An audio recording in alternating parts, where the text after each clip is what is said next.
There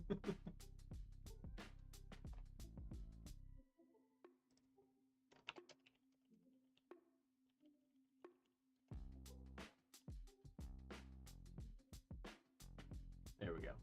Now we're officially live, and as I was saying to apparently an audience of no one, welcome to Neuro-Heretical Wargaming.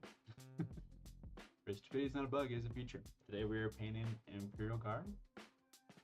We got some music going for the first time, so let me know how it sounds.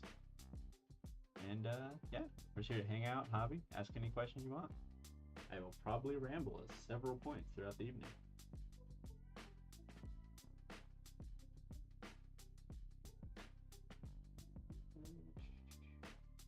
This is a little quick. What am I doing right now? I'm just kind of finishing off these death core. Like 90% done. Mostly just need like bases and little things.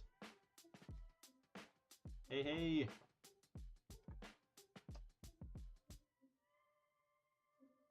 Matthew, would you prefer us to say your screen name now, or is your current name okay? Also, let me know how the music sounds. I can't hear it on my end, so if it's like really loud or it's washing me out, please let me know and I can adjust it from there. Also, hey Tristan, I know you are joining me on painting. Oh no, I need to get that done. You're joining me on painting Deathcore tonight, and I'm sure yours are entirely loyal. Okay, we'll keep saying Matt then. All right, perfect. I kind of had the music down a little bit, so I didn't want it to be overpowering or anything. But I just wanted to be sure.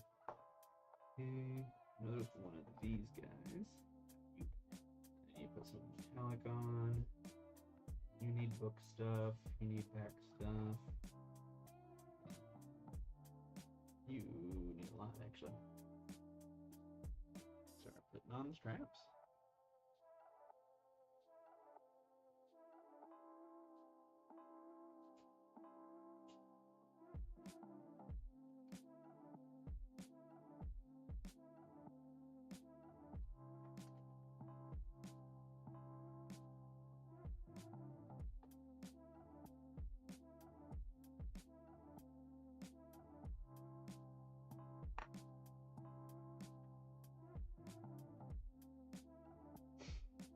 I sincerely hope, Tristan, that the Lazy Susan actively spins as you're priming them.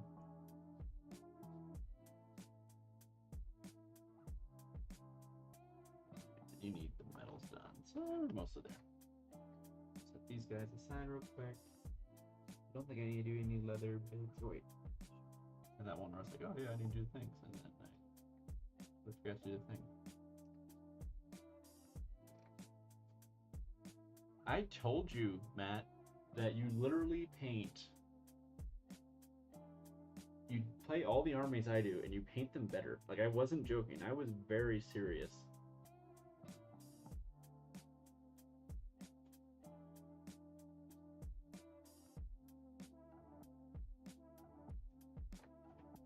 Like, we are on the exact same wavelength when it comes to 40k armies. Like, there's no doubt in my mind.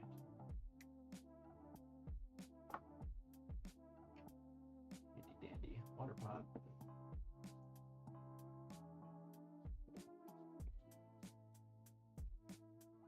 Oh, I do want to put out a question of the week because I am curious. I tried to put a text on here before we started, but as previously stated, I'm a professional and I'm totally good at this, but it just wouldn't work, and that's not on me. Anyway, question of the week this week: top toppings and stuff to mix in with like instant ramen, because I am very curious. The autofocus causing that is jumping a lot.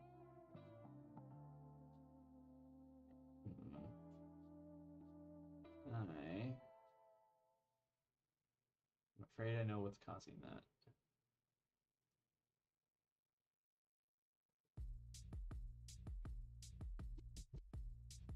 Just a second, I'm gonna fiddle with my filters real quick.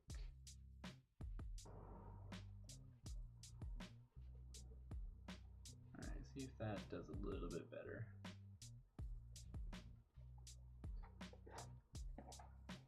Okay, so I have seen that people put eggs in their ramen, but like, are you talking about like the raw eggs, or are you like scrambled eggs? You're like breaking up. Like, what are you talking about exactly there, man? Because like, I am extremely basic. Like, I put straight up just like butter and cheese most of the time. So like, I want to expand my horizons a little bit, and I have seen egg a lot. Laugenma. I don't even know what is that. Just I'm not actually familiar with that. I have actually. I take it back. I will put in like we'll do like teriyaki pork and chicken sometimes, and so for leftovers, I'll put that into the. I'll warm that up and break it down, or like cut it up to mix in, and that's usually pretty good. I can softball or poached. My wife might like the softball a lot because she really likes like boiled eggs. And I don't know, I've never really gotten into them, but maybe I'm just missing out, which is distinctly possible.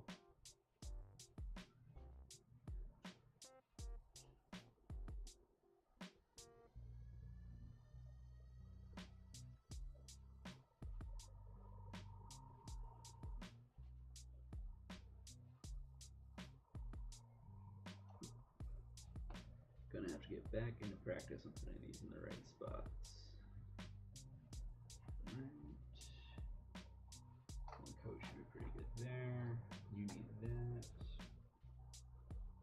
What do you need? You need your metals, so I'll need bright colors for those. You need that metallic up top. I'll wash the brush off.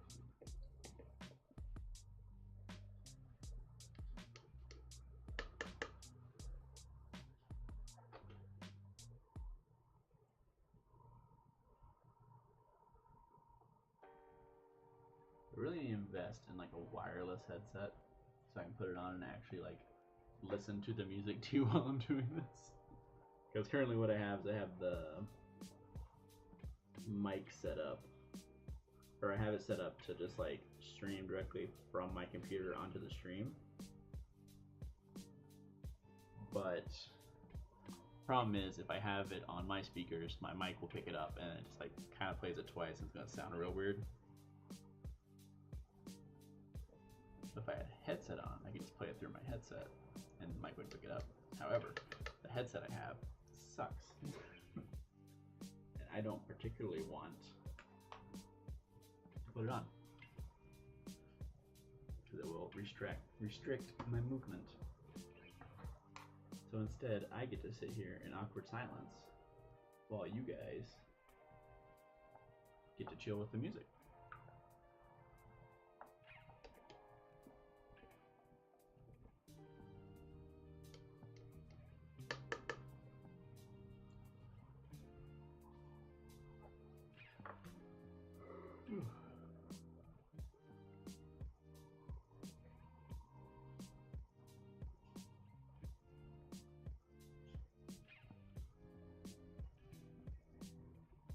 Kind of curious though. It says we have 6 concurrent viewers, which is fascinating for this.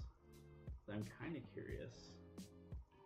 I know obviously Tristan and Matt are here. Tristan and Matt are always here. They're 2 of the boys. But I'm curious where everyone else is.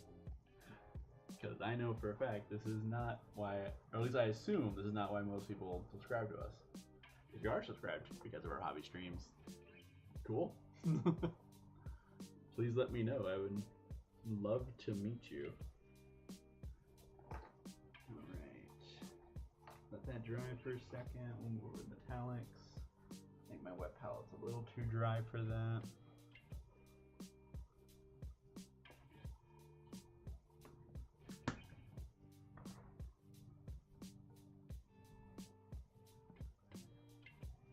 Oh, that's another thing I put out. If anyone does have any like suggestions or anything for ways to improve this particular stream, please feel free to say them in chat or reach out on our Discord. Because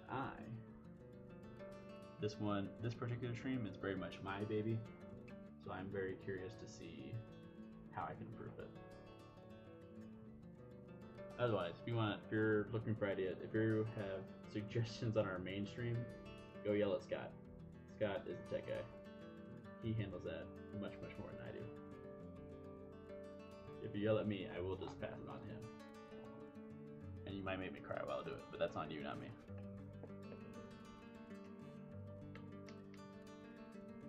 Alright, got those touch-ups done. Just got this last little bit.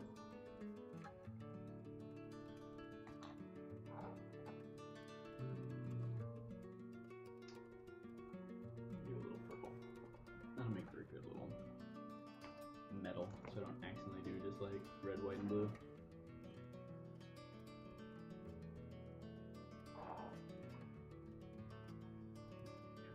Very little on here. Just get that. Oh, actually, that's really good. I'll remember that for the future doing contrast on those. I'm positive these details are too small to be seen. But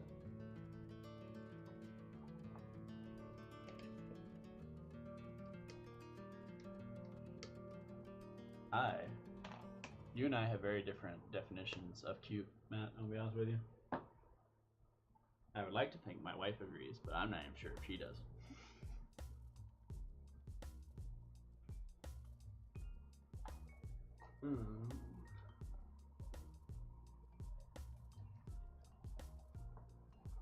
We'll definitely be experimenting with adding like text and stuff though, just for little old things. So I do want to put the question of the week up on there in the corner, and I do want to do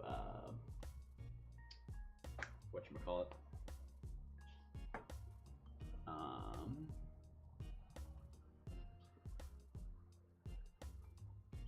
I do want to mention that the Discord will be in the description in the future, and also I will not ditch contrast. And you can't make me, Matt. Your bullying will not work on me. I have become bully proof. Thank you very much.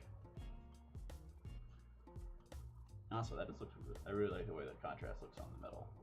And it very much makes it look like an actual metal you would see.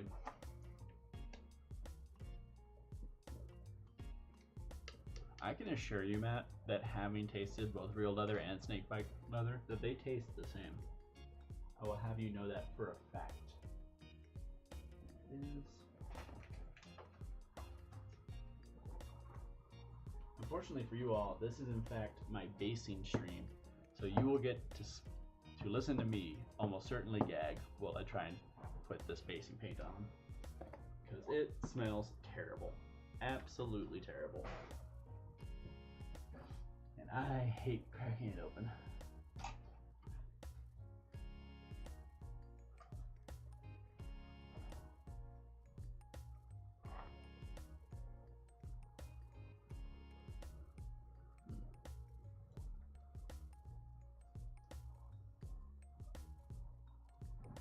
Starting to wonder if this stuff's getting too old. It's getting pretty sticky in a way that it was not when I got it. I think just add water to it. Maybe that's it. It's just getting a bit drier than it's supposed to be when it comes out. I don't know.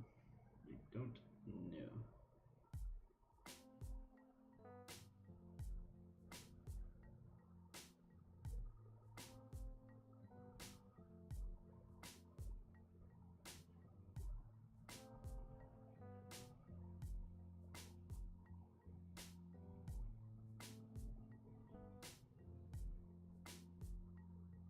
Oh yeah, there's the smell. There's that lovely interactive smell. Yep. There it be. So I do apologize if I move these outside the camera. I'm still getting a little used to that. In fact, I'm gonna move the camera around. Give me a sec. I wanna adjust how this fits here.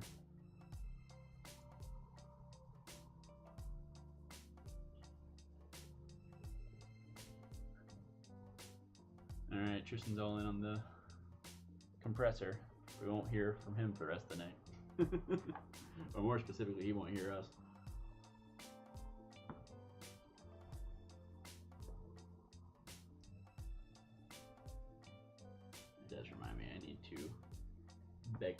to potentially use his airbrush to prime some stuff for me over the weekend.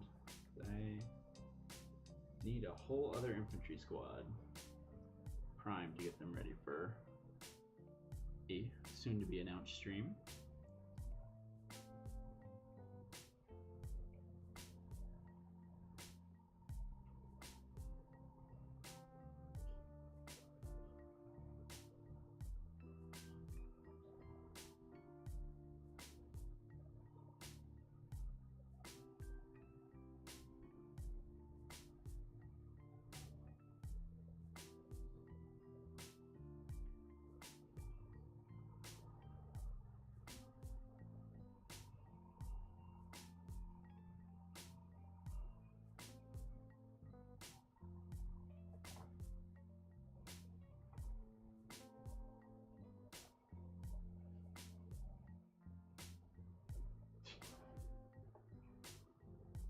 Is it a spoiler stream if we've actually technically announced it already? I don't think we haven't like put up we haven't scheduled it yet, technically speaking, for YouTube. But I'm pretty sure last week we announced that.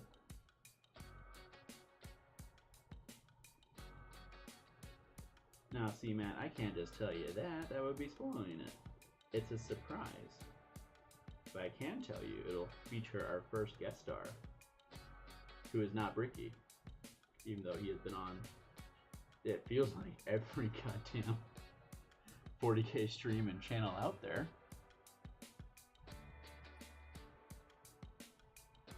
But rest assured that the Guard will be debuting against not only, or the Guard will not be the only new army to debut on that stream. The other army will in fact be brand spanking new.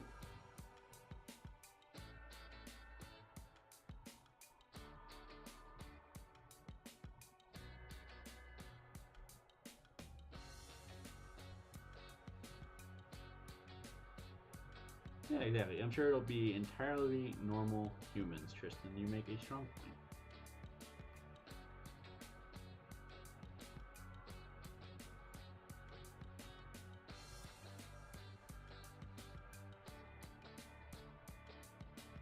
Man, I love Guard, right? I genuinely love playing my Guard.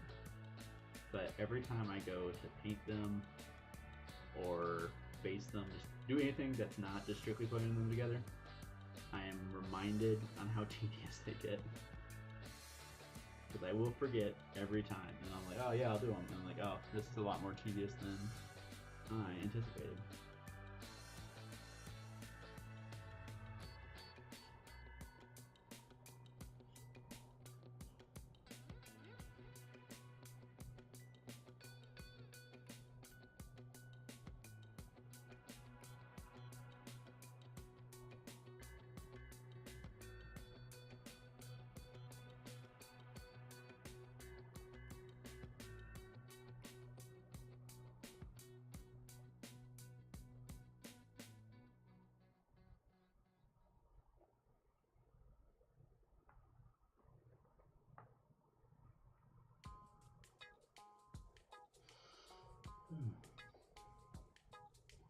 Yeah, right, Matt? Like, he hasn't been on yours either. Like, I mean, what is that about?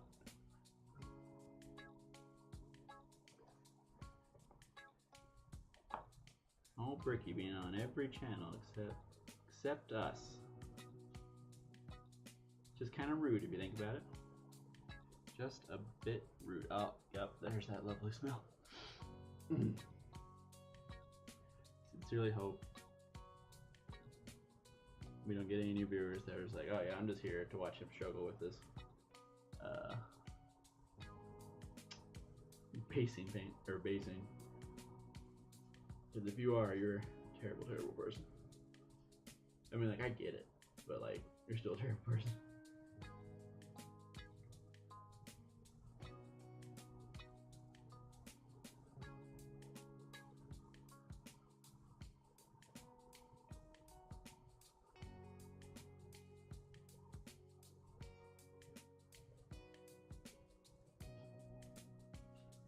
Hey, United Wargamer. So, funnily enough, last Sunday, after you left, we started having issues. I don't know if Scott's reached out to you yet, but we started having issues with it sending to OBS, by the way. Thought you might want to know that. If he's already reached out to you, cool. But I just wanted to mention that because I was the one producing, and I am not a tech guy. So as soon as it started falling apart, I fell apart. If he hasn't reached out to you, he's been pretty busy with work. So if you could just reach out to him. I don't know if he's done any troubleshooting since Sunday. He might not have. And he probably won't be able to for a while. Anyway, that aside, nice to see you.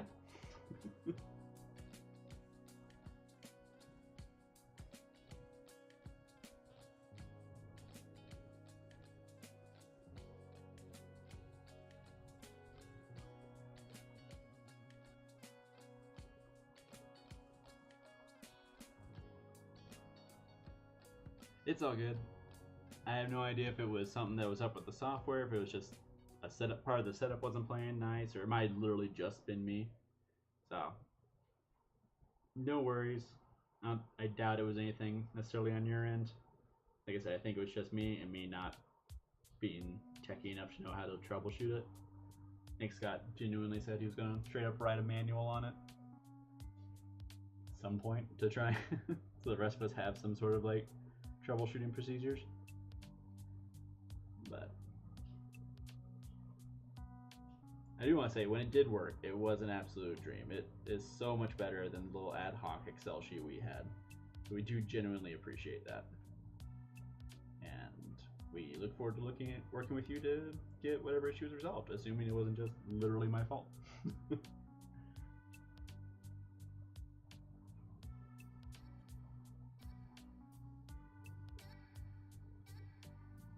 Oh, I should do a little housekeeping thing. I think in our last stream we mentioned that we might be having a video come out on like Thursday, Friday.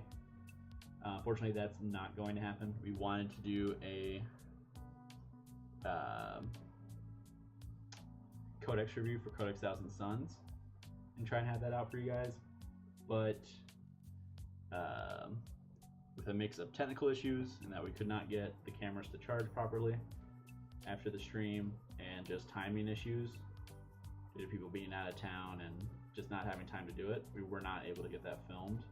So that is something we want to do in the future. We really do want to start putting out some form of like long form content during the week, because like I've been doing the memes for a few weeks and those are fun, but I want to do something on the channel that's not just the live streams.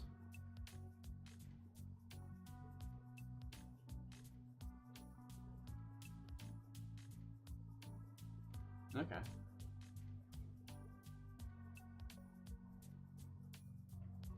Yeah, I'll have Scott.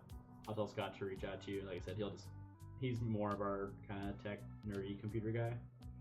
Like, he knows much more about it than I ever could, or I have any intention of ever doing, to be honest with you.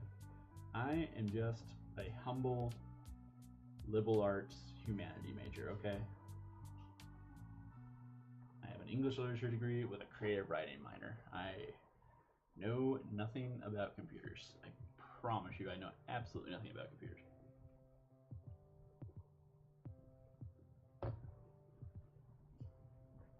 Just trying to get text on this stream just about broke me. Oh, that's a good point. I'll try to remember that, United Wargamer. I forget sometimes that we have a loyal chat fan base that I can just sick on people now. That sounded bad. Don't take that out of context. Especially you, Matt, because I know you will.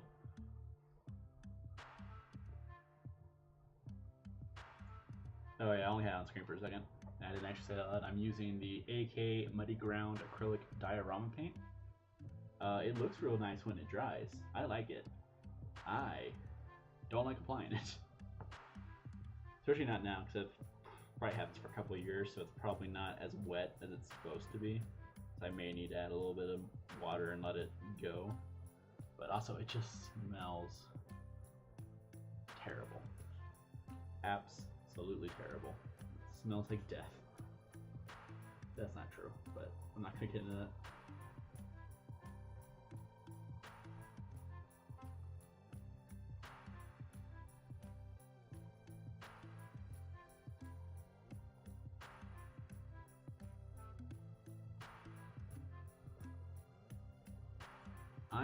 I usually just do mud. At some point, I want to start adding more stuff to it, but right now I'm keeping it pretty basic, just to get an army actually out and ready. Because this army has been kind of a 2-year project, and like I basically missed playing it all of 9th edition. Part of that was GW's fault because that codex was out for like 2 months before the edition ended. But yeah, 2 months, but like 3 months. But also just because like I said, I want to get the army out and ready. So I'm keeping the basing relatively simple. And I want to add more stuff later. It's just kind of a what do I want to add and when. Then again, since you play this army, it drives pretty matte. Give me a second, I can pull up one of the guys that's already dry. I don't know how well it's going to show up on the screen, but you know, hey, here's the sergeant. Yeah.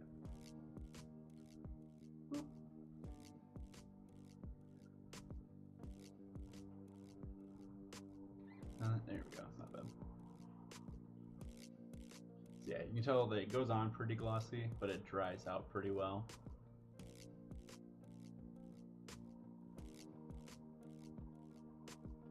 Like I said, I like it. I really like it on, I have it on one of my field ordnance battery bases, and it dried really well, which makes sense. It's like it's designed for like actual dioramas, not just like miniature wargaming like this. But like I said, it's a good base. It kind of just fucking smells. It smells just so bad.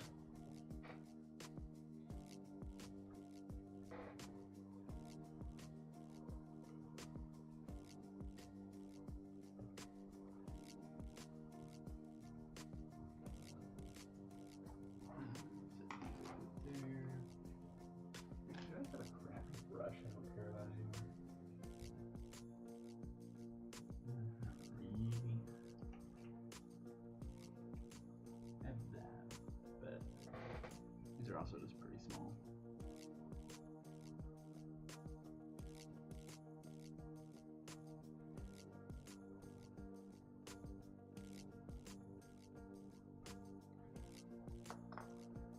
Mix this up. The edges are real dry. The center's pretty good. It's just down there.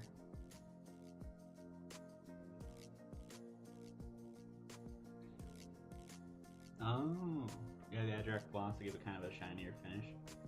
Might be a bad idea. I have been looking at where AK has some like, I don't call it a water texture because it's supposed to be like a puddle, but kind of a shinier puddle thing. I might try that. I might actually try mixing both of those. Doing that and doing it to show like where mud is kind of like gathered, or like where water has gathered. That's what I'm looking for. I will say a nice thing about a muddy base is I don't actually care too much if it gets like on their boots and shit a lot, because having run in uniform through mud and having almost lost my boots, you know, there's at some point there is just not getting the mud off in any timely manner. Like it just exists. Your foot is just heavier now. That's just how it works. Like,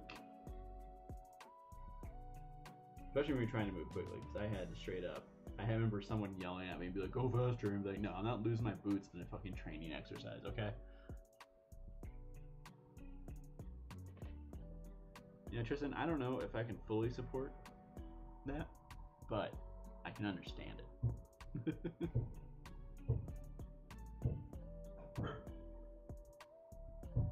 Oh, that's annoying.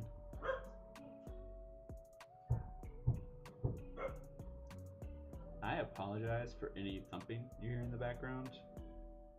Downstairs, our downstairs neighbors moved out, and now the apartment complex is replacing their carpet. I kind of assumed they would be done for the day by now, but evidently I was mistaken. If it gets real bad, I will try to put the filter back on again.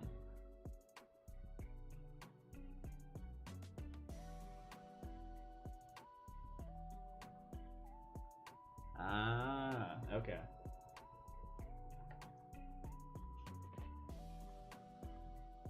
Yeah, I didn't have to do too much dismount stuff just because I got moved to, so like obviously in basic training I do a lot of it, but once I got to my unit, I pretty much got put on the striker like vehicle track, so I got to chill out in there the vast majority of the most field exercises we went on.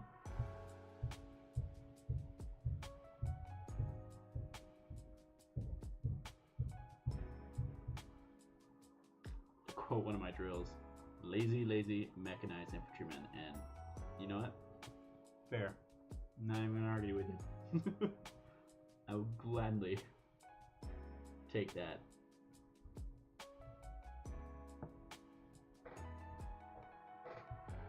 Actually, I say that for the first like few months, the truck I was technically attached to didn't like work. So I was dismounted most of the time, and then overseas I was entirely dismounted. I say entirely, that's not true. We had vehicles, but we did a fair number of foot patrols.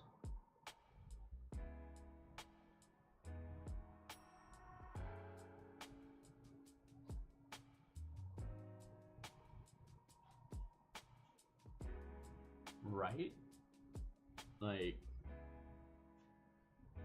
towards the end of it, I was driver / BC, depending on what our staffing was, for the COs and the XOs vehicle, and that was such Gucci life. I loved every single part of it.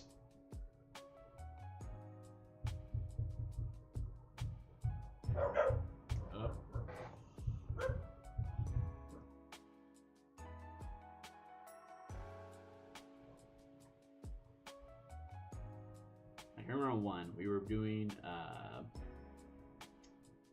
Op 4 for another brigade in our division, and so we were out for the better part of a week, and I spent most of that week literally sitting in the exact same spot in the middle of the perimeter, so I didn't have to like pull any guard duty or anything with our gun, just straight chilling, and occasionally running like supply ops with the XO, and that was it, and that was just amazing.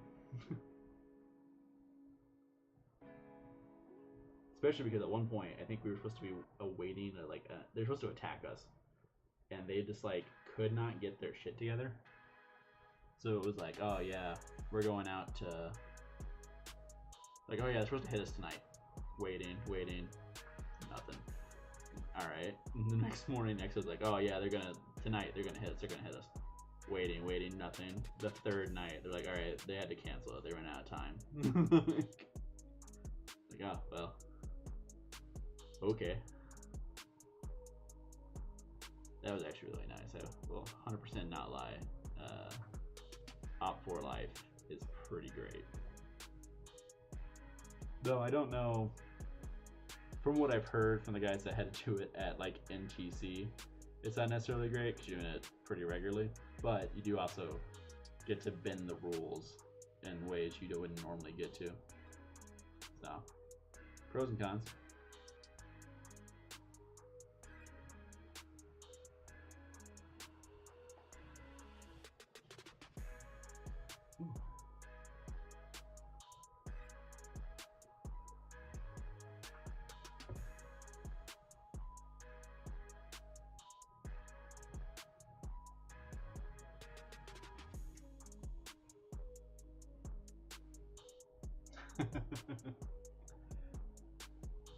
See, that's what I love about Op 4 is you can just do some like harebrained shit, especially because like when we were doing it, we were doing. I think we were supposed to be a mix of irregular and regular forces. So like our uniform was just like some crappy black and white camo pants, and then it's like a black T-shirt. And we got, because we were supposed to be like, I think, irregular for the first half, and then do a conventional assault afterwards. Like our actual, because I was with the XO, so I didn't get to do a whole lot of it. But like our actual like combat dudes were running around and like driving directly into their, was it a battalion, or it might have been even their brigade fucking like CP, and just being like they drove up in a van, and like for whatever reason the dude pulling security just like waved them through. So they literally drove the van to the middle of the thing, got out and said, "Hey, this is an IED, you're all dead." And like basically blew it up. And like, good job, guys.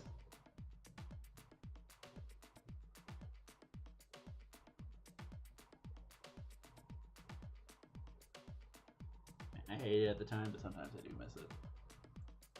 Sometimes I really do. I have been thinking about doing like National Guard or something, but we'll see. If I ever disappear off the channel for like 6 months, you guys know why.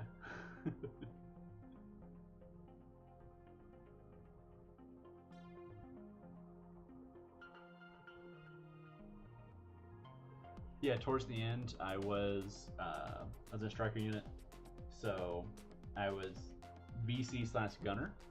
So I was always on the gun no matter what. But if like, you know, depending on where you're at, if you're in like a squad level unit, you know, squad leader. If you're like me, you were attached to the XO or CO. Anytime they were out of the vehicle, you became the vehicle commander. So it was kind of both, though it was annoying to try and run the gun and do that at the same time, but it wasn't too bad. Was technically top shot for a brief period. That was kind of neat, but also stressful in its own way. That's kind of the trade-off, right? Like, I was attached, by the end I was in headquarters platoon, and one thing, headquarters does not have to do nearly as much as the line platoons, right? Like, I just have less I have to worry about. But on the other hand, I have to deal with all the platoon sergeants and first sergeant and the CO and XO every single day. And that is just like a whole new level of stress. So it's like, man, like, parts of this are great. Parts of this really, really suck. Oh, okay, I gotcha. Yeah, I was infantry. So funnily enough, one of the things I am looking at doing National Guard where I'm at is actually an artillery brigade. So if it worked out the way I would like it to, I have been considering trying for doing officer for it. And if I did that, and assuming I pass and don't screw it up or anything, I would get hold on. If I didn't screw it up, and if I actually managed to pull it off, I think I'd actually be an artillery officer, just because that's like the most slots they're probably going to have available. And big respect to you artillery guys, like, real talk. Like, I was infantry.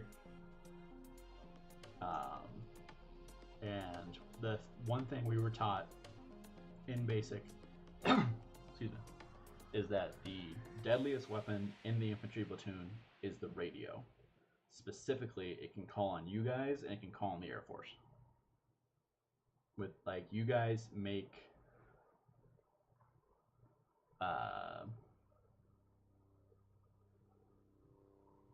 excuse me. Like, you guys make our job much, much easier. I would happily let you guys do your job to make my job easier every day. There was one, I never actually got to talk to my artillery guys, besides FOs, so we get those pretty often.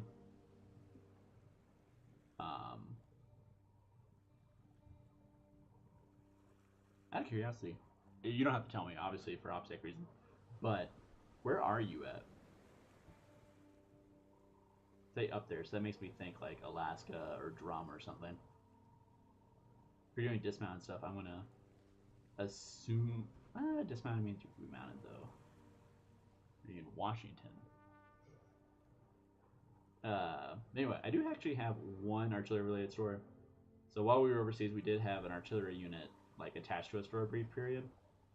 Like it was just one gun, I think would be the technical term. And these guys,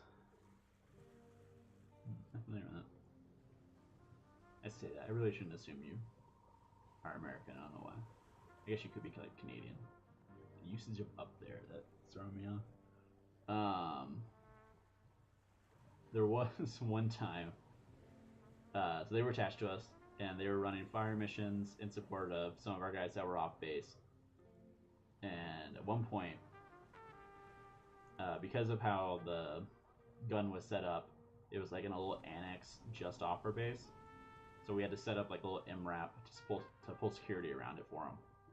And at one point, I'm in the MRAP, we're doing security, and a call for fire mission goes out. Oh, okay. I gotcha. No disrespect for me, I'll tell you that right now. Friggin' love you guys. Jealous of the beards. The fact that you guys get to grow beards is a big, big jealousy down here. I'll be 100% honest with you. But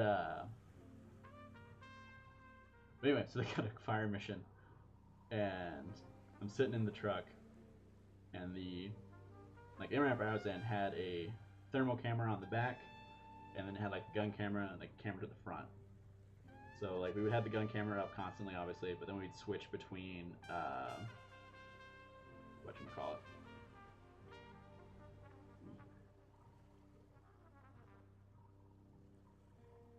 We'd switch between the front and the back just to have like situational awareness.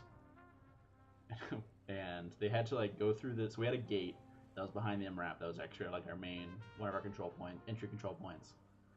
And they had like a little door, right? But the bottom of the door wasn't all the way to the ground. It was like just off the ground. So you had to do like a little half step to get out. And this medic that was attached to the field artillery crew just absolutely ate shit coming through that door. Like just ate it. And we were absolutely just dying. Dying. Especially because she had been mean to our actual attached medic. So we already didn't like her. And then she just ate it so hard. Because I think it was like me, and they had that one dude and then like an NCO inside of it at the time. I don't remember who it was, but we were dying, just dying.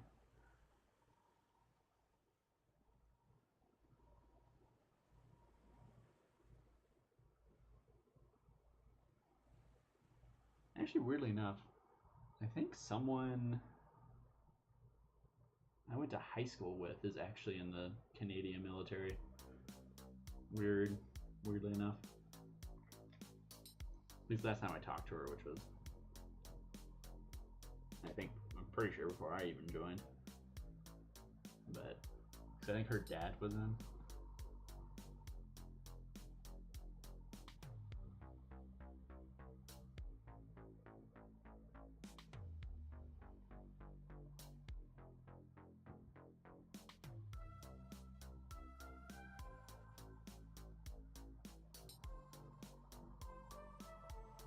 Okay, well, first of all, I'm not jealous anymore because I'm out, so I get to grow as much of a beard as I like. As much of a beard as my wife likes. Let's be perfectly honest here. But I do know, amongst the active duty guys, that is, in fact, a sticking point. Where they're just like, ah. I think the common argument is like, well, the Canadians get to do it. But we gotta be professional. Ah, yeah, see? That tracks. And that blonde or ginger, that's one of the two. Ah, ginger, there we go.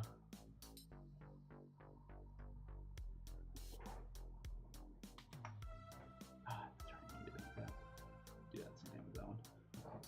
I want to put these base on real quick while I'm thinking about it.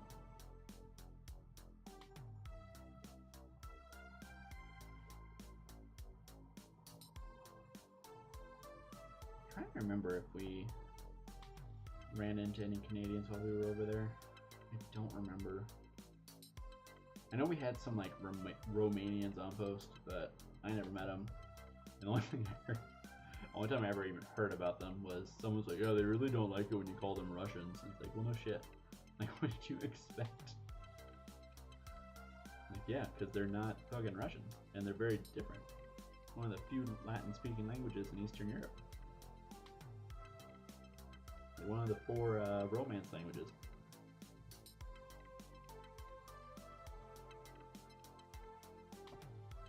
Oh, the one where it's like the eyes looking out of the corner. I assume that's the one I'm thinking of. I don't quite remember. If that's the one you're talking about.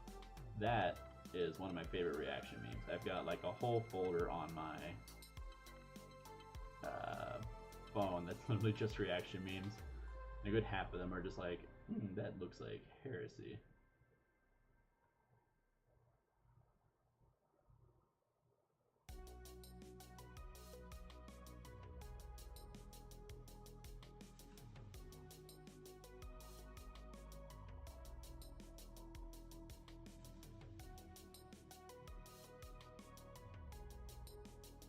Alright, set that over there. I set out this tank like I was going to get into it, like I was going to actually do it, and we are an hour in and I have not touched that fucking tank. I really ought to. After I finish this basing, then this infantry squad will be basically done. Then you guys get to hear me complain about having to do the tank.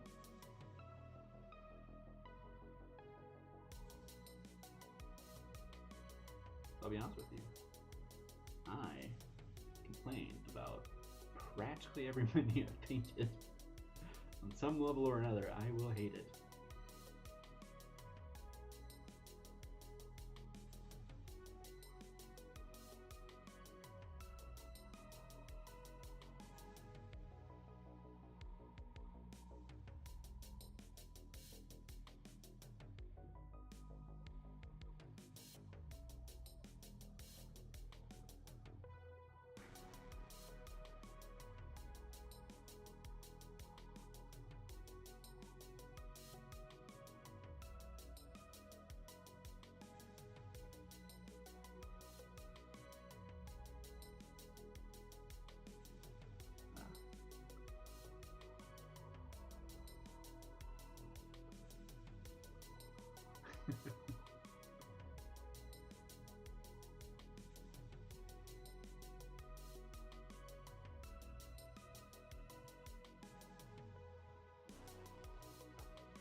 Well, I mean, if you have worked on Patriot, you've definitely put in work for us and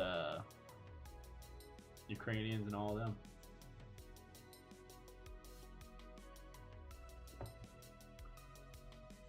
So I would say that's worth something, personally. Luckily, I was never deployed anywhere where... Okay, actually, that's not entirely true. If things have been popping off the way they had when I was in... Because I was in Afghanistan. In theory, I was in danger from Iran, but that never happened. I do know some guys that...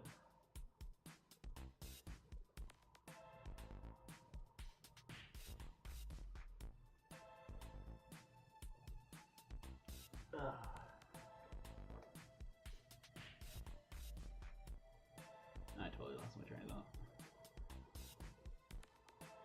No, not as much as the guys in like, she was in Jordan where they got hit by Iran. Can't remember. But I don't even know if Patriot was deployed to that area or not, because there's not that many systems to my knowledge. I don't know that for sure. And I was just a dipshit private, so I don't know jack and or shit about anything. Dipshit private. I was a dipshit specialist actually when I got out. Thank you very much. You know, I think I've actually, if that's the one, let's see, RWS 70. If that's the one I'm thinking of, I've actually seen that in action. Because I think our base over, not like our, not our base, but like our, I guess it'd be our base. It was like our main area before we went out to outposts. I think it had one. I beg and or that might have been a Fogram. I don't remember.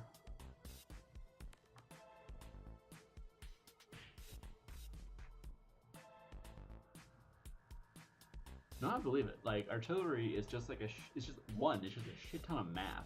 Like there's no two ways about it. It is an absolute shit ton of math. And you have to get it right, right? Like you cannot get it wrong. And that's part of the reason why I'm like, man, if I do go the opposite route, I really don't want to get put into an artillery slot because I know my math isn't that good. Like I'm not dumb, but I have zero confidence in my mathematic abilities. That's the downside of National Guard, is you kind of just get what you're handed. Even though I think that's true for big army too, but I don't know that for sure.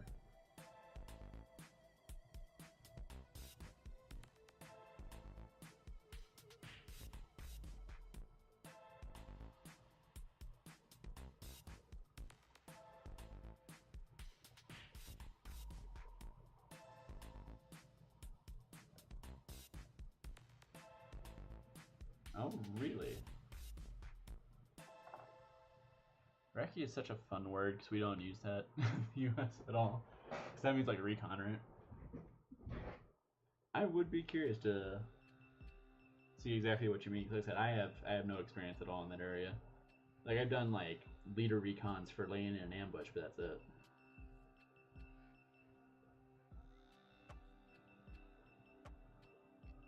And even that was mostly pulling security while an LT looked at it and went, yep, that's the road right there. We should go on these two parts of the hill.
I mean, you right.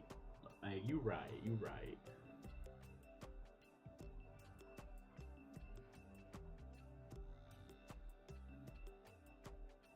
That shit on there doesn't come off.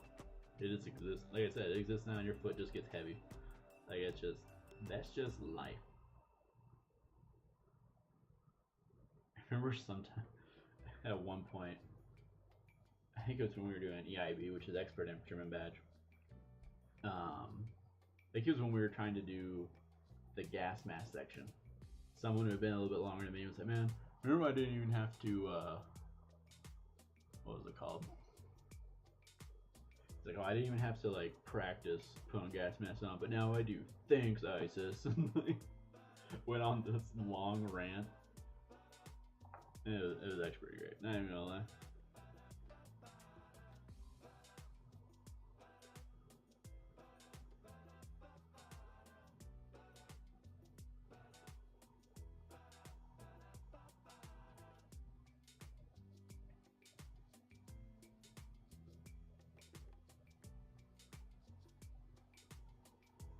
Maps. I don't know.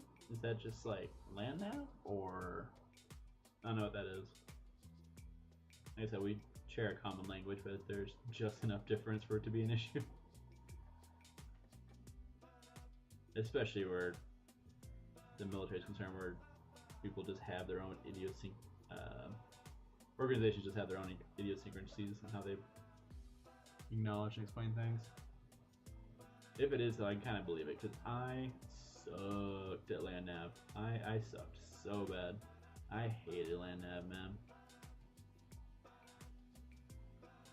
And at one point, they put me in charge of like 2 little privates, and they're like, "Hey, like walk them through this land nav course." And I was like, I don't think it's a good idea. I really don't. Why am I doing this? Why am I this most senior guy here? That's not fair to them. Definitely not fair to me.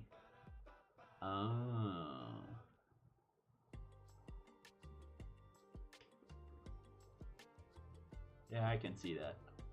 Because another EIB thing we had to do was like zoning in just like mortar, and that sucked enough. And that was literally just like talking to a guy over the radio, essentially. So I imagine anything to do with actual big guns is a pain in the ass, like at least 10 times more, especially when you have to do it on the back end.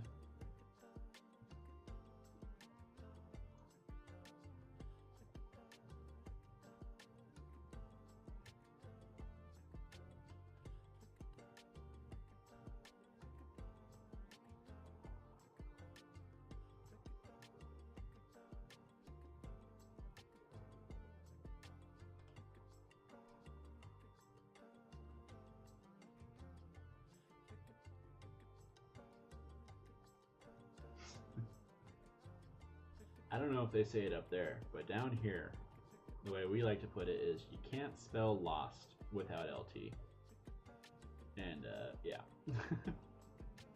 A good LT will recognize that they are essentially a private with gold bars, right? They will recognize that, hey,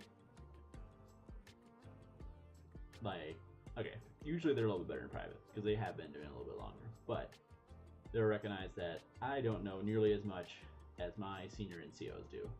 So I need to listen to them and take their advice.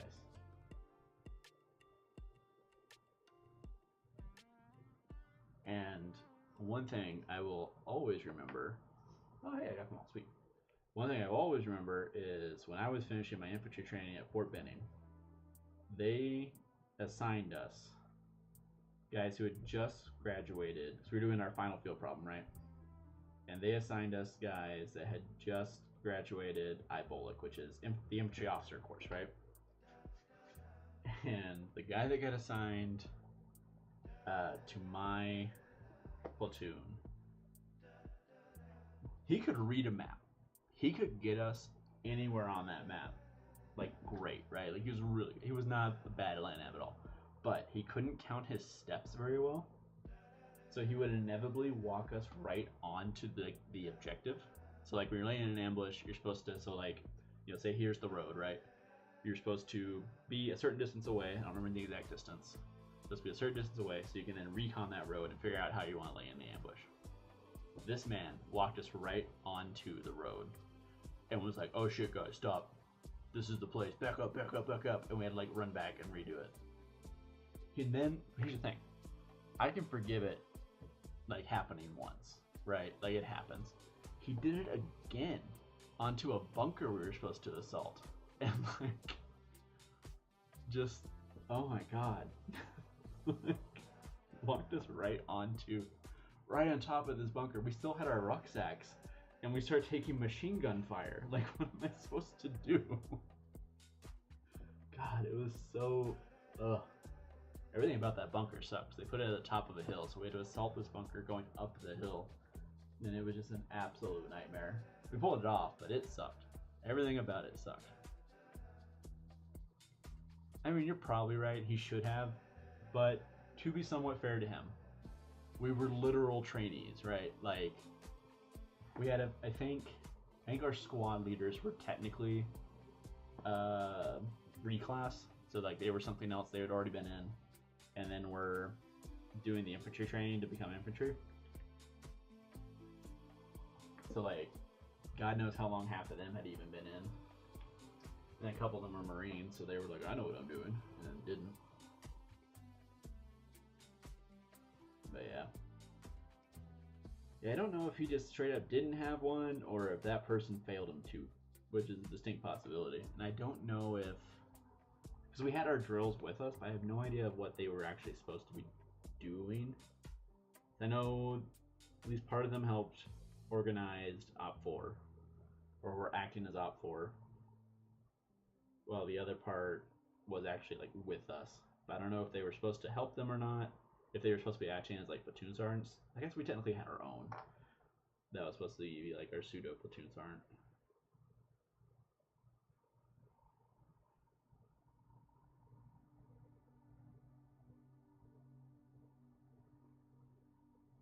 Hopefully, he learned that lesson from that though, and did that going forward. I never saw the guy again. I couldn't even tell you his name, but hopefully he learned and like, oh yeah, I suck at this part, so I should have someone helping me out. That, or just hopefully never had to deal with a unit that didn't have blue force tracking on, or whatever. I don't remember what it's called anymore.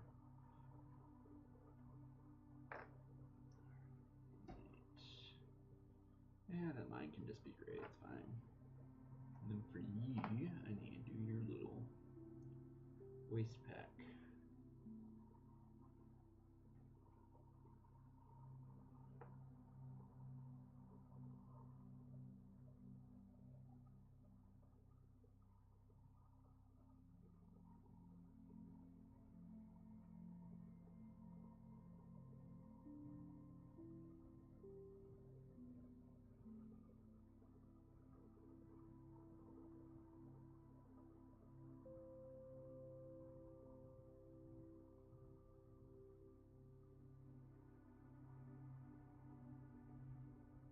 I will say thank you, Matt, for reminding me, because I was debating if I was going to go to the gym after this or not, and I was like, man, that reminds me that I really was wanting to try and see if I could do officer in the National Guard, so that has motivated me to go to the gym after this.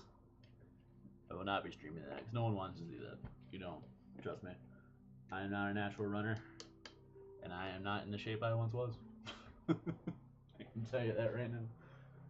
Wasn't good then, I'm going to be even worse now. Alright, all of them are done. Sick. The Tonk.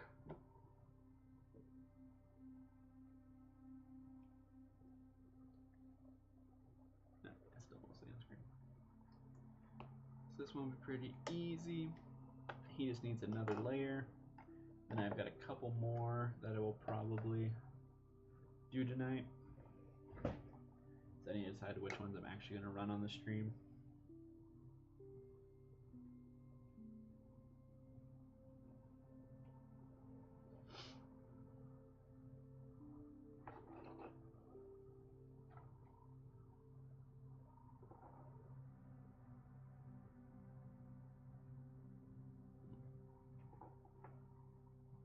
My very organized brain.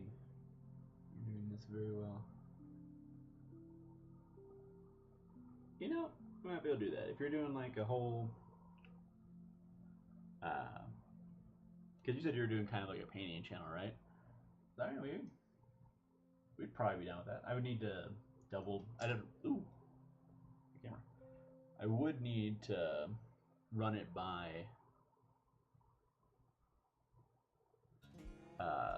everyone else, obviously, for the channel on my end, but I think they might be open to that. I certainly wouldn't mind, because a lot of the time it's literally just me, and it is a lot more work.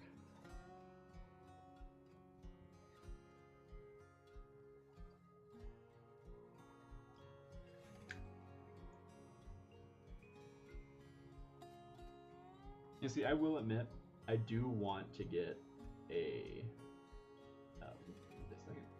I do want to get a airbrush at some point, but I will admit that I am happy that I don't have to deal with like cleaning it and dealing with it just getting clogged. That is one thing that I do enjoy not having to deal with.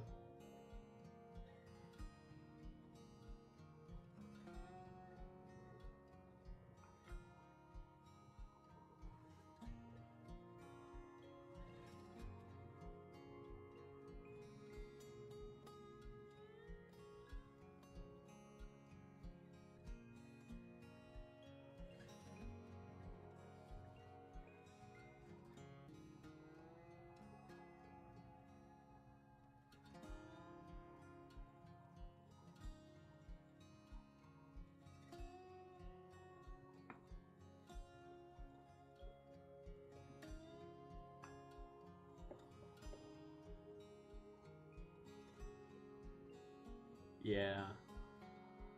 Yeah, like I'm always very, very impressed with just how well uh,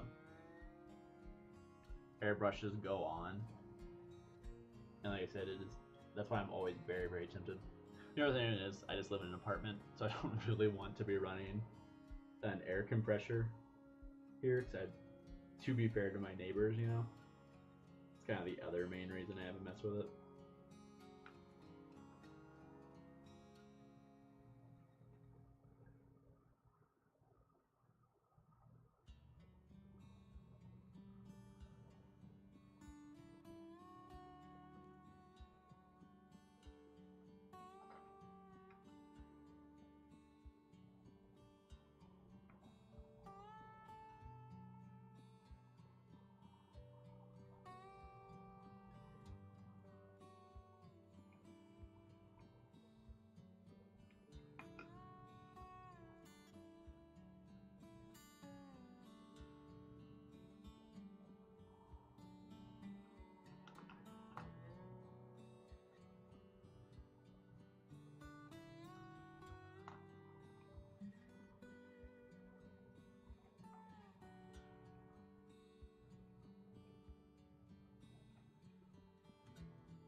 That's what I'm saying. Like, I mean, like, who's putting in carpets at like 8 o'clock at night? Like, who does that? And to be fair, right now we don't actually have. When I say they, I mean the actual like apartment owners. I forget the term off the top of my head. People that the actual like landlords, I guess, are replacing the carpet. But yeah, who does that this late? Because like when we left to work this morning, I saw them, like they were taking out all the actual underlayer. I don't know what it's called, but like all that foam stuff. They had that out in the truck, and I was like, oh, okay, they're replacing the carpets. Then I thought nothing of it. And I got back, and they were still kind of finishing up, and it was around 5, like 4:30, 5 o'clock. I was like, okay, so they're finishing up for the day. And then like I haven't heard them at all, like since then. And as soon as I started the stream, I started hearing this don't. Like, really? Why? Why would you do that after 5 p.m.? Like, what's the point? Go home. Someone, I don't know if like, someone in there has a family. Go see that family.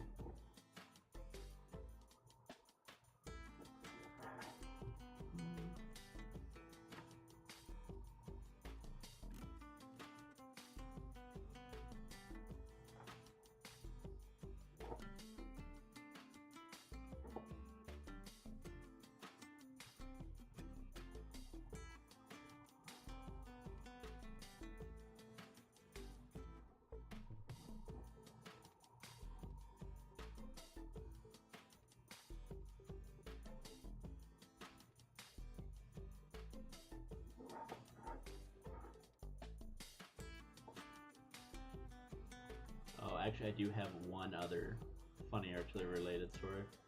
Come to think of it. So I grew up in Oklahoma, and in the United States, the artillery school for enlisted and officers, as far as I'm aware, is based out of Fort Sill, which is in Oklahoma. So one day, I lived a fair distance from it, so I never had to deal with Fort Sill. But I was taking firefighter classes before I enlisted, and our teacher was telling us a story.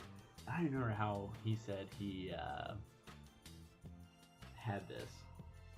Well, that's the thing, Matt. They were doing it during the day. This is their day job. I don't know why it has to be their night job too. Is what's throwing me off. But anyway, he told us a story. Because so like Oklahoma is like ranch country, right? A lot of people raising cattle and stuff, a lot of farms, a lot of that sort of thing. And so they have like agreements with Fort Sill being like, hey, you know, like I have cattle, sometimes they are going to wander, right? Like cattle are really good at finding gaps in fences. Given enough time, they will find one. So it's not like uncommon for cattle to wander onto Fort Sill. And I guess this one day, a whole herd wandered right onto the artillery's firing range. And it ended predictably. This, shall we say, devastated the herd.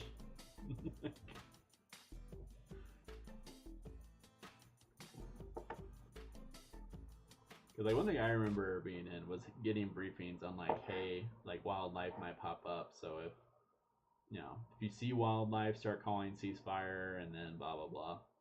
So just like whatever poor like range officer, whatever term they use, who just watched this herd of cattle come in, just knew there was no way, there was no stopping it. It was just like, oh no, like I feel for that guy.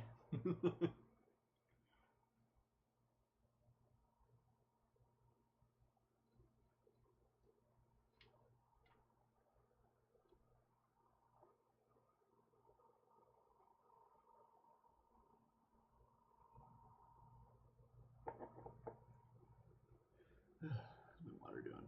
Doing great.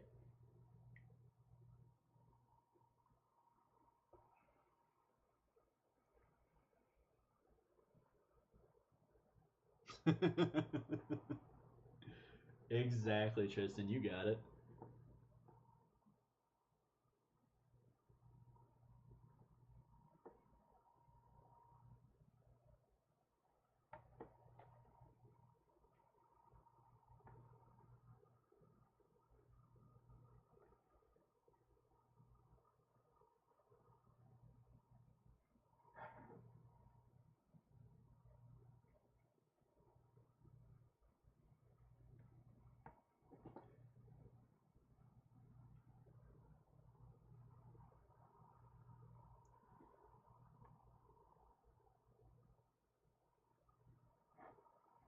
That doesn't remotely surprise me.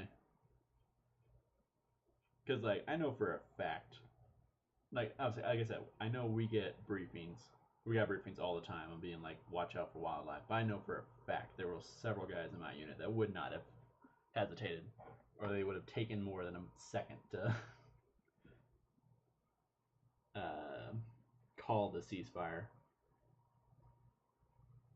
Usually it's not too big a deal. Like, if it's a deer or something, like, that's just, like, nature's taking its course, right? Like, you try to not do it, but it's usually not too big a deal because it's not endangered.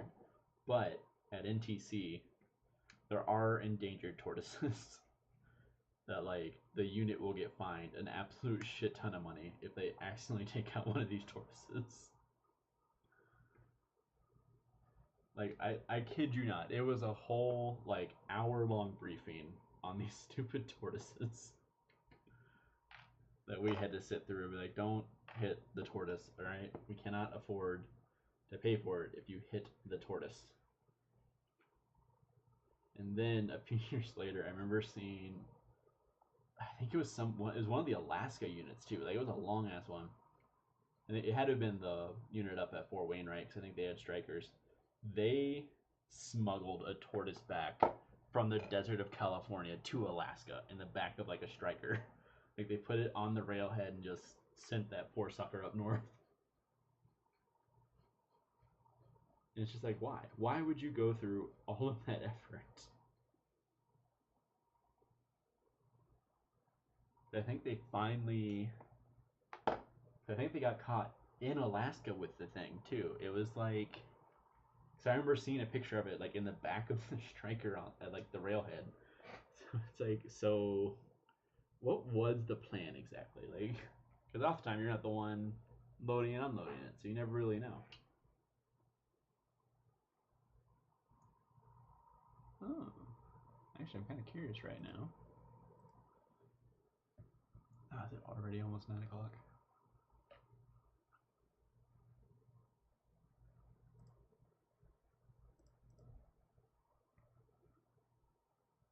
Of our hobby streams, this might be one of the most successful so far. So shout out to you guys. I mean, shout out to Matt and Tristan for being here chatting. Shout out to everyone else that's been watching. You're the ones that helped make this successful. Now I'm genuinely curious. Give me a sec. I'm gonna go through the analytics on here. Views.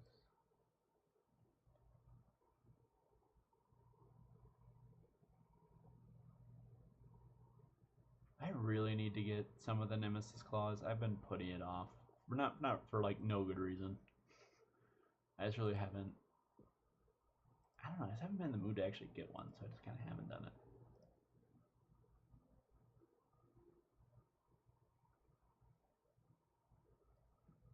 Fascinating. I scheduled the hobby stream for next week, and YouTube is already putting it out a little bit. That's odd.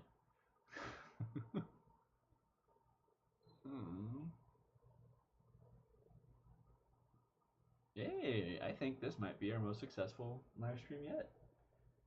Just looking at the number of views we've had on it, we've had like 27, and the like last week only got like 18.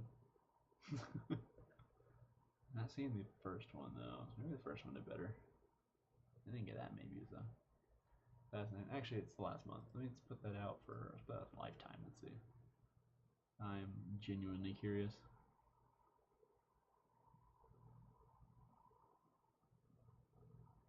Okay, the first hobby stream got 43. So it did a little bit better, but that's okay.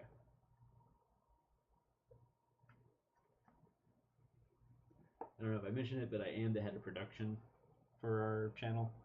So I pay very close attention to how all of the streams and how the videos are doing.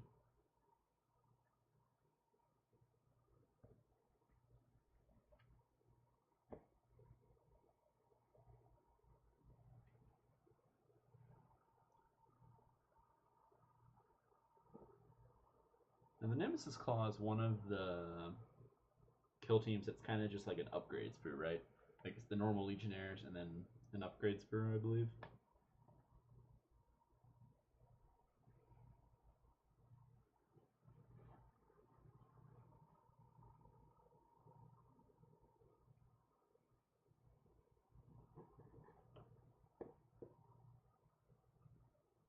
Ooh. Oh, that like shifted everything. Oh no. Oh god. Oh, I see what it did. Boop. Yeah, that's what I thought. Like, I had Night Lords before that came out, and it's for whatever reason I have not been in a big rush to get that particular kit. I think because at this point my Night Lords are honestly primarily a 30k army that I dabble in 40k with. Like I play them. Like my most played is probably my Black Templars, and then lately I've been playing Guard a lot more than my CSM.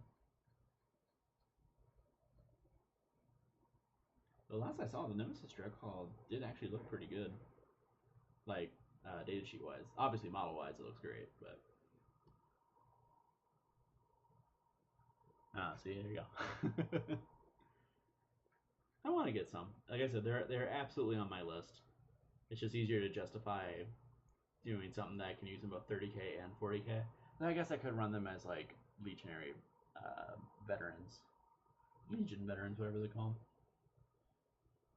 because that will still exist in 3rd edition. Of that, I am positive.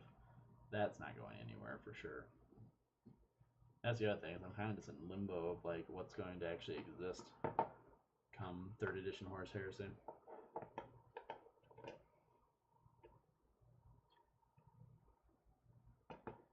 It's still wet since I've been on. Do too much. So that aside, start painting some of these. The Forge World. Duders.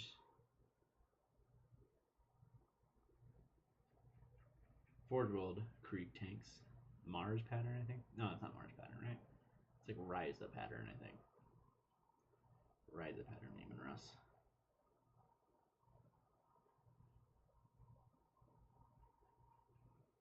Which I do like. And though I will say the 30k kit is just fantastic. I love the 30k kit version of these. Absolutely love it. And be looking out for that, because you will see that here in a couple of weeks when Guard make their debut on the channel.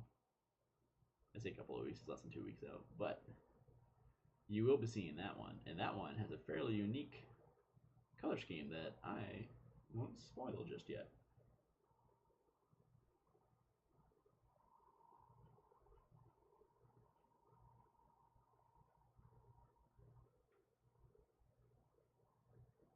Alright, what time is it? About 9 o'clock here. I'll probably go to at least 9:30. So what I think I want to do is I think I want to get the base coat on this guy for sure, and probably the other tank at least. So then when I'm not on stream, I can put another base coat and finish them off. Because I am a firm believer in simple schemes for vehicles and not going too whole hog on it.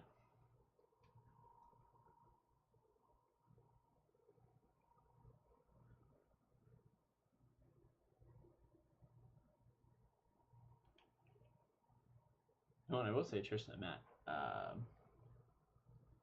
if you guys, so I am curious to see what you're making, so whenever you want to, you guys could post onto the Discord with what you're, wait a second here, with what you're painting tonight. I would love to see it. I know Tristan mentioned to me he was doing like, you said like tan Kriegers, correct? I would definitely like to see those. I do always enjoy seeing other deathcore schemes that aren't Matt just being actively better than me. Alright? I like seeing other schemes.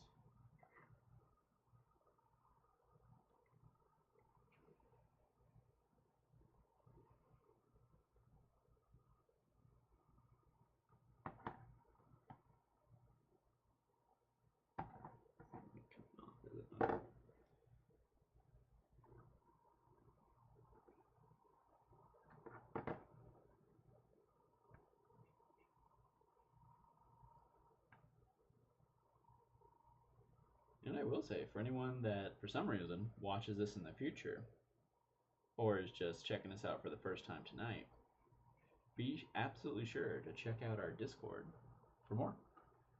Yeah, it's a small community, but we're fairly active, I would say, and we like posting our memes in there and posting our painting and stuff as well.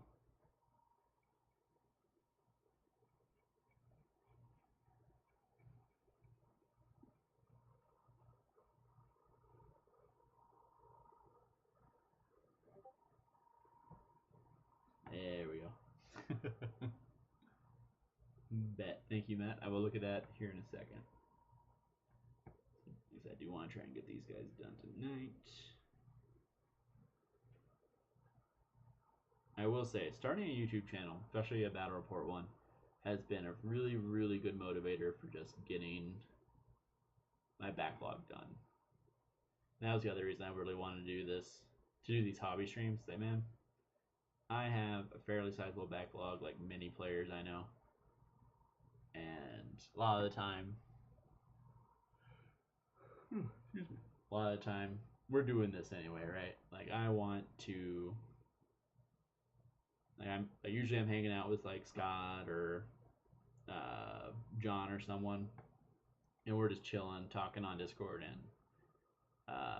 painting the minis. Like, man, I don't see why we can't just go ahead and like just stream that, just hang out. I think it's a good community thing. Let's build community. Because now we're all suffering together. And if I've learned anything, it's that suffering builds bonds. Some would call that trauma bonding. They might be right, but I do know it's real. And it's valid.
Should not have taken my finger out of the middle of the resin miniature and then rub my nose. That is probably not good for my long-term health.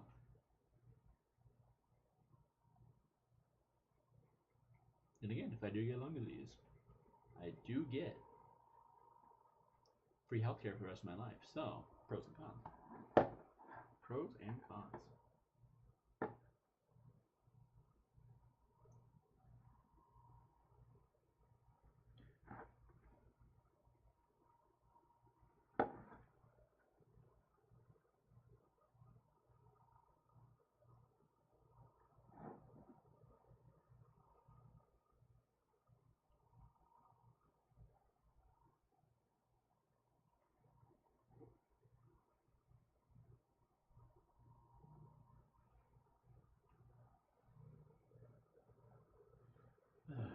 Take a second. Look and see what you guys are sharing.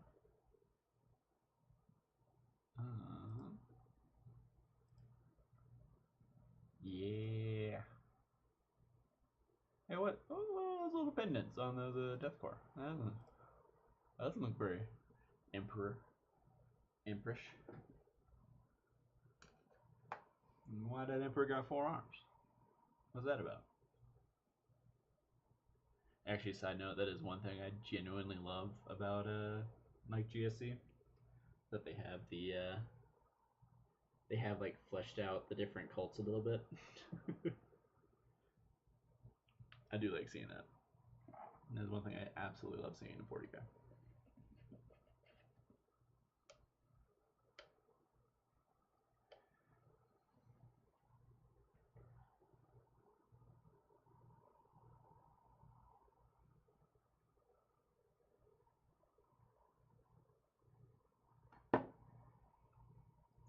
It might be something of an unpopular opinion, but actually, for me, when it comes to 40K, I really like it when they do expand upon like lore that's been traditionally like uh, mysterious. Because to me, I get frustrated with things that are just a mystery for the sake of being a mystery. Like I want to know the full story, you know. And like I get why they do it for some stuff, like especially like Lost Primarchs are probably one of the biggest ones. But for me, if you're just going to keep, if you're never going, if the official policy is this will never get answered, right? Never ever. I just kind of don't care at that point.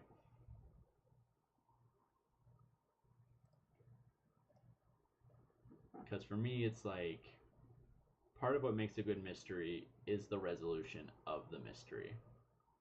And if the official because official policy is like, oh yeah, we might reveal this someday, then I can kind of get behind it. But official policy is like, no, we're never going to do this. Like there is no answer. Then I kind of don't care. It's like, oh look, the mystery. It's like, yeah, but the mystery has no answer in mind, so it's not building to anything. Disappointing or good, like it's building to absolutely nothing. Like so, for me personally, that means nothing. That Zenithal does look really good. I like that. I like that slap chop. I really like. I do genuinely like kind of how slap chop looks before a lot of the paint goes on. Like personally, just because I don't know. I like kind of that grayscale thing, and I have seen some really good Eldar, like its own Eldar army that basically did that, and that was the paint job because they were supposed to be, because they're doing like a Wraith Knight army, and it was supposed to be like, oh, these are like statues that come to life when they need them. So that was like really cool to me. I think that was that from Snipe? I think that was Snipe and Wib. I think Wib. Is it Wib that Wib's the guy? I think he's the one that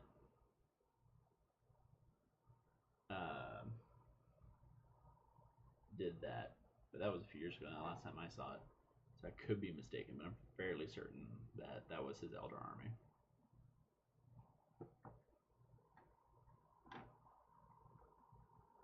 Oh god, not 40k end times. No, don't you put that evil into the world. When you say it, you manifest it. You give it life, right?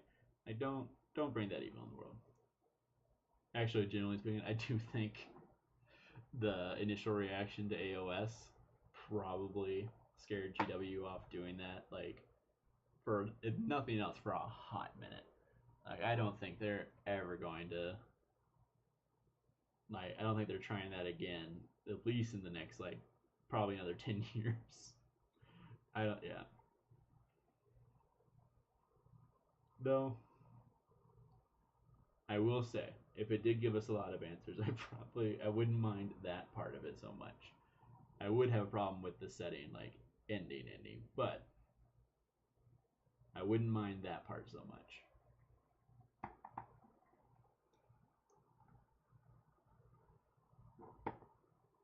Because it's probably not surprising, based on, you know, every army I play, except for literally one. I love me history, and the fact that 40k is, one, both inspired by history, and two, just has kind of a deep history of its own, is something I love. So getting to explore that more is always just an absolute win for me. It is never, to me, there is no real downside.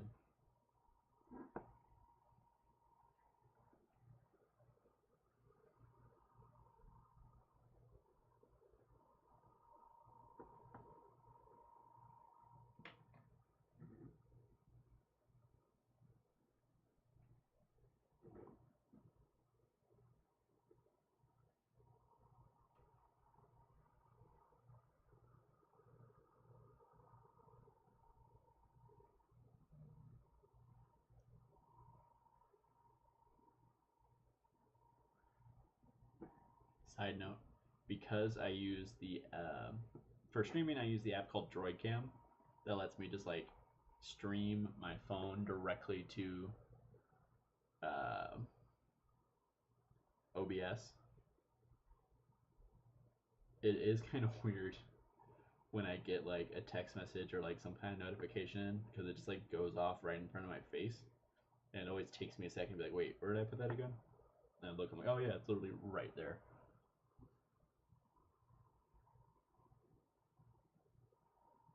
You know, I'm not 100% sure I watched the Checkmate Lincolnites finale. Because don't get me wrong, I do love Adam Shea, but I'm honestly not a huge fan of his actual, his like story, like actual film segments. I like them, they're funny, but they're not like the reason I'm there. So I'm not sure I ever actually watched it. I think part of it was also I just don't want that series to end. So watching it is just like a final admission that it is in fact over. But I need to watch it. I need to. God, that came out like a year ago too. I'm like way behind on Checkmate Lincolnites. God, that is such a good series. I love that. Checkmate Lincolnites. Oh god. And the worst part is it reminds me of like people I know and conversations I've actually had.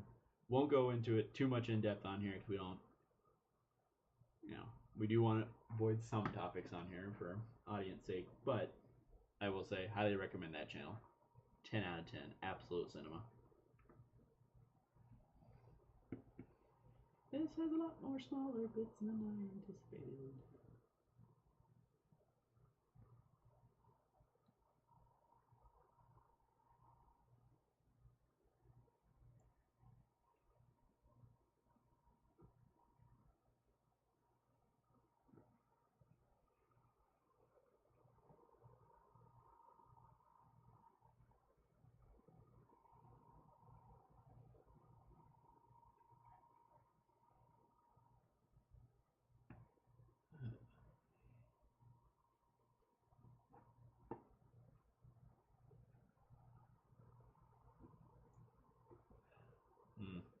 I don't think I'm getting that other tank done tonight. I don't think I'm getting that base layer on.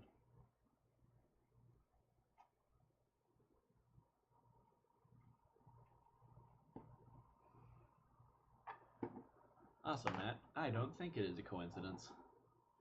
Based on the fact that you play guard alone is usually a good metric on if someone likes history or not. Because that's why you play guard. You play guard because like you kind of wanted to play historicals, but you couldn't find a group to play with. All right, that's why you play guard.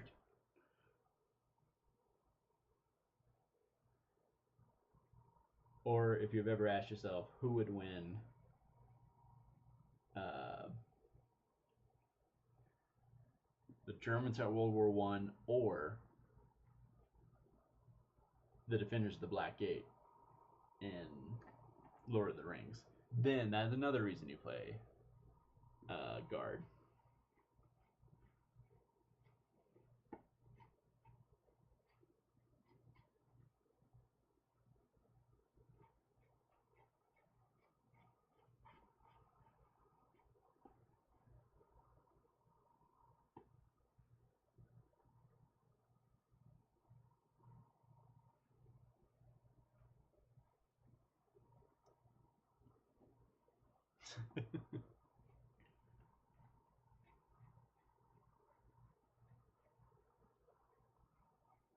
I've been meaning to get into bolt action.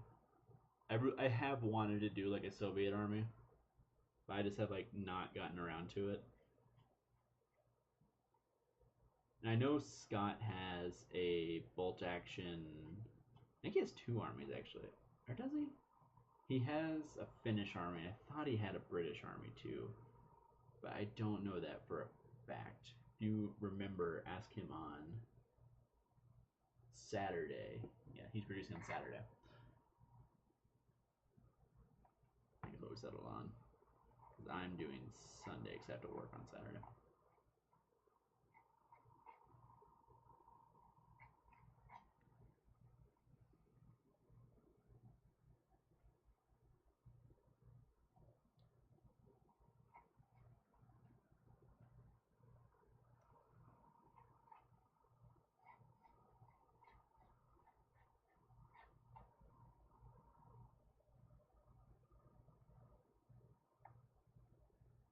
I have heard a lot of. Okay, so like I said, I have looked into bolt action, so I like read it up on it sometimes, and I do remember hearing that the some of the like Japanese stuff is like weirdly overpowered. Like for some reason, I don't know enough about bolt action to like break it down, but I remember hearing that for a little bit of time, at least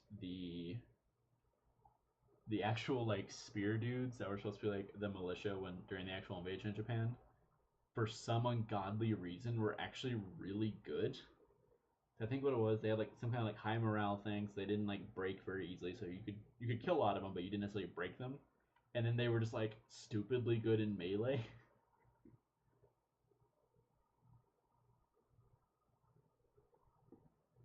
I always find it deeply hilarious when historical systems have like meme things like that, because it's always just this weird mix of like obviously whatever this unit is actually existed, and like I don't think it would be that effective in real life.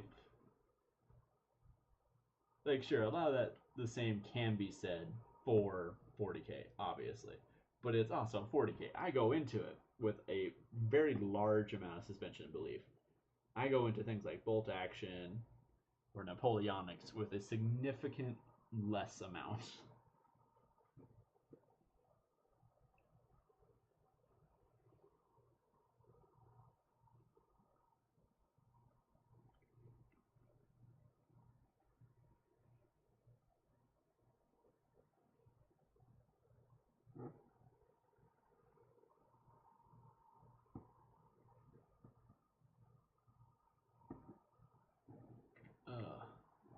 Yeah, that sounds about right. Like it had something to do with the fact that you couldn't that they could keep moving forward. Like they could actually keep moving forward, so they could actually get into melee range fairly easily. Which side note is the like I said, I don't know much about all action. So is like are like so the bolt action always seemed to be focused kind of on the European theater of conflict. So I assume that at launch there weren't rules necessarily for areas outside that. So like, can Japanese players still use those rules? Because I know they recently got a new edition. So like, can Japanese players still use those rules, or like, do they have like a PDF equivalent? Like, what is up with that? Because I do not know. I could ask Scott, but he's not here right now.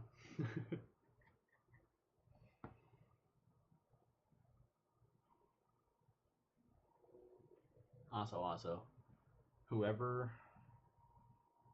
these like the Forge World tanks and I have a few of the Forge World Kriegsmen. I did not buy these direct from Forge World. I got these from a friend who got them from another friend that I don't know. And I've never met that man, and I'll be honest with you, I don't think I'm a huge fan of that man. Because these are very poorly put together, and a lot of them are a pain in the butt. The tanks aren't that bad, actually. The tanks are okay. But, like, his infantry dudes, oh my god, it's terrible. So terrible. And, like, I do tend to, like, take it, like, I use my own experience when building, like, infantry dudes specifically, and to a lesser extent, vehicles. So I have a good feel for, like, what's relatively realistic that I try to follow. And this man just did not. Some of the stuff he has in there are just so dumb.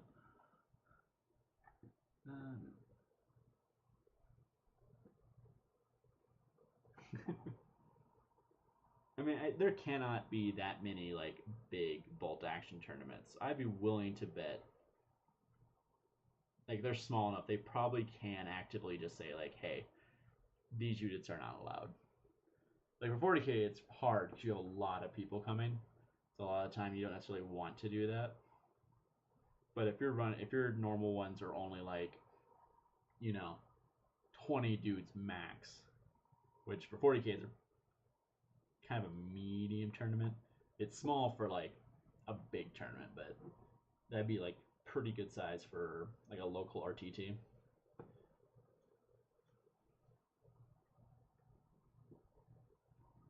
I think I'm ranting again. Not ranting. I can't remember the term off the top of my head. I promise you guys, I do English pretty good. I have been told. Somewhere I have a degree. I should put that on the wall with my other ones.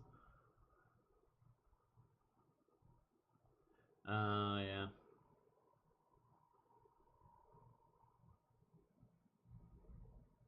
No, these aren't recast. I can tell you that because the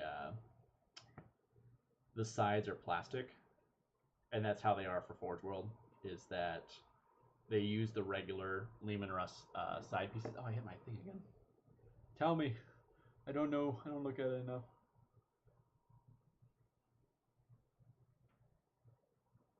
There we go. Move this over. But anyway. What was I saying? No, these are definitely the actual Forge World kit, because I don't think a recast would go through the effort of including the actual plastic bits. So, I mean, they do technically feel heavy, but that's the actual resin center. Okay. Side note, I really want them to release a new repressor kit. Ugh. I'm gonna keep doing that. Okay, I'm gonna fix that real quick, so I don't keep doing that the rest of the night. The repressor kit's so cool, and it's also like canonically used by the RBDs. And as anyone who has seen a couple of our recent, was that our most recent stream? I played Scott with my Black Templars and crew. That was 2 weeks ago, I think. Anyone who's seen that stream knows that I have a small group of Arbidays, and I would love to put them in a repressor. I just have not gotten my hands on one. Though I do also kind of like running them in a Tarok, so that's a very like SWAT vehicle vibe to me. A modern SWAT vehicle vibe. Plus, wheeled vehicles are better for on the roadways. They don't tear them up as bad, but they do weigh a lot, so they put more wear and tear on it than normal.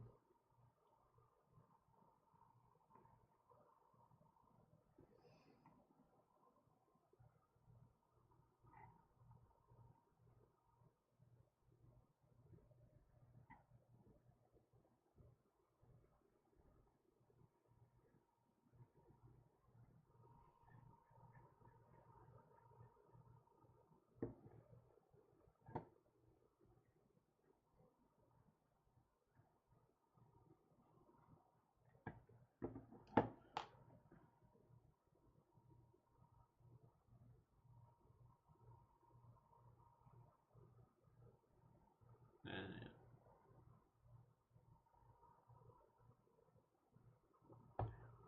I will never give up on Exaction Squad in a vehicle with oh god, what's it called? Exaction Squad in a vehicle with Inquisitor Draxus, because when they manage to pop off against Xenos Warlord, because usually they're not that tough, it's fantastic. I love it. I just love the mental image of just like this Inquisitor rolling up and like just basically arresting a Xenos Warlord, because it's just so extra for no real reason.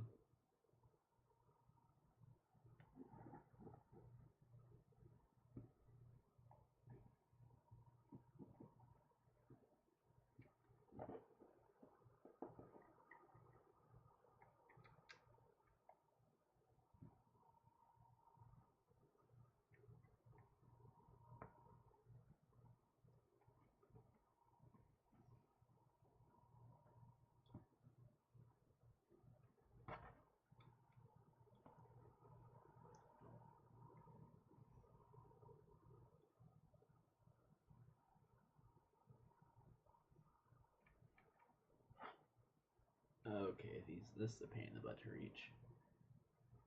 Why did I prime this? Why am I so dumb?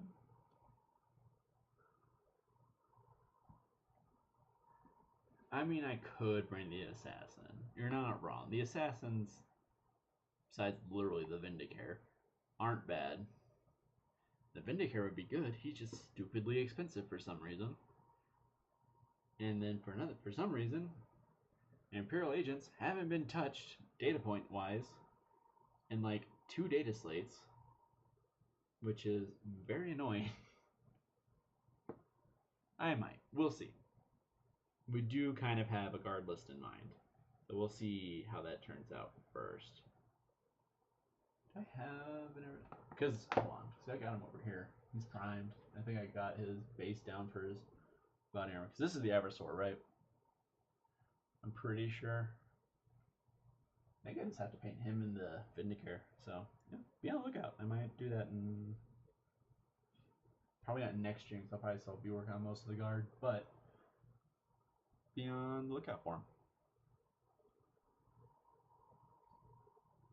See, that's the thing. Like, the Vindicare isn't bad. Like, data sheet, just pure data sheet wise, he's not bad. I have no problems with the Vindicare's data sheet. Let me put these back over there real quick. He's just expensive. He's like, oh god, he's a lot of points. I want to say he's like 150 points. Okay, I thought that was the one. I have all the assassins because I do like genuinely enjoy the Imperial agents. I think I mentioned it last time when I was painting my breachers that I love just like atypical military forces in history. And since that's basically what the agents are, is they're just like a collection of paramilitary forces, or like with the breachers, like, hey, here's a force that definitely should not be on the ground. I love that. Which actually, tangent. It's been annoying me because I swear, if you guys know who the history guy on YouTube is, I swear I saw a video of his that was about like U.S. Like landing parties. Like he was basically reading about a manual for essentially turning a ship's sailing squad into like an active like rifleman squad, and I cannot find the video, and I don't.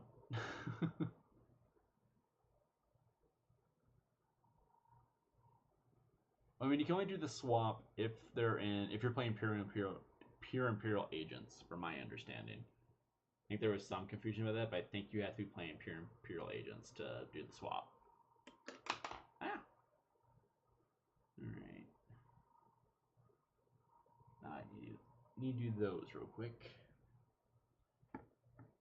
Well, this video, I saw this video years ago, or at least over a year ago. So I'm not going back in my history that far enough, just because I watch YouTube a lot. That YouTube's honestly one of my main entertainment things. Like we have like Hulu and a couple of other streaming services like HBO, but I watch them relatively sparingly.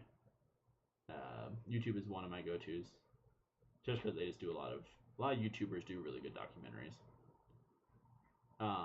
Anyway, but like, every time I look it up,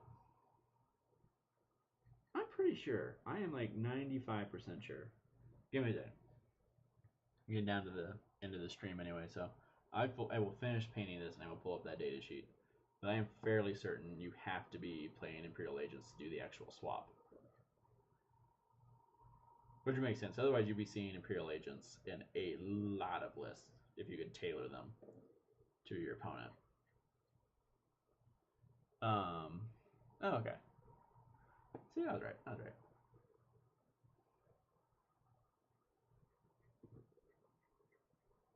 Yeah, like I can find oh god, what? Battle Order.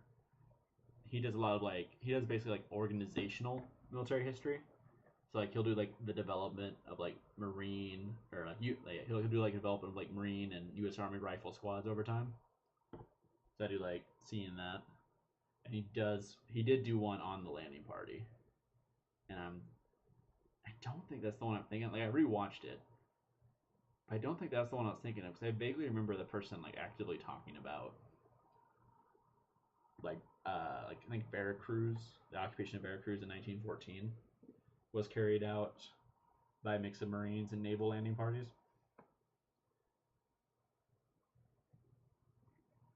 I think I remember it being called something like the Blue Jackets, but every time I look up Blue Jackets, I get like a hockey team.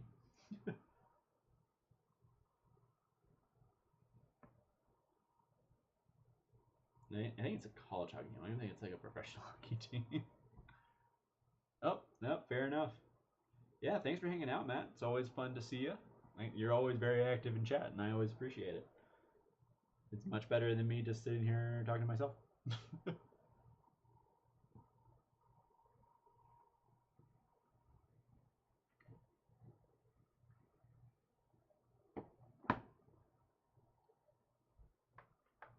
And the rules post in the info channel in Discord.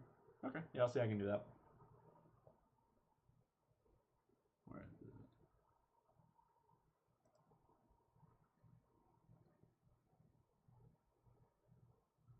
Okay. I'll have to figure. Oh, pin message. Hey, look at that.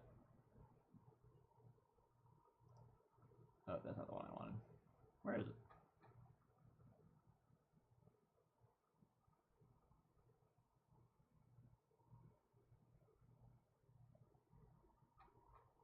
Now I gotta dig through and find it. I don't know where it's at. I will be sure to do that though. Thank you for pointing that out. And you have a good night. You haven't already logged off. All right. Okay, I think I've gotten all this. Shout out to everyone's kind of hopped in recently. Unfortunately, you got us kind of right at the end here, because it is getting past 9:30 on. We've been streaming for a couple hours. Unfortunately, because it is Wednesday nights, these streams are relatively short. That's a fair. You make a good point, Matt. I just don't see it. Anyway, good night.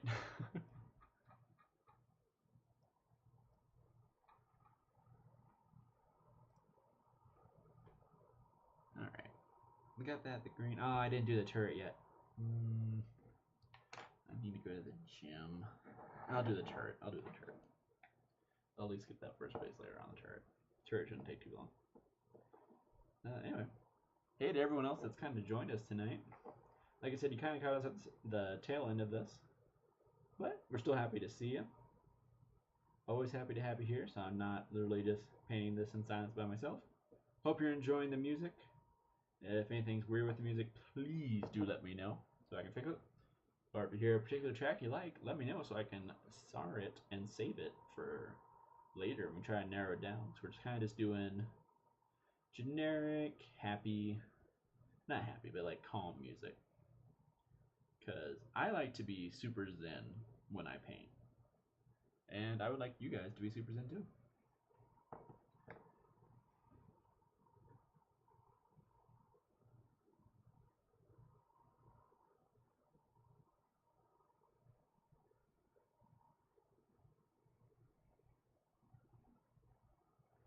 And for anyone that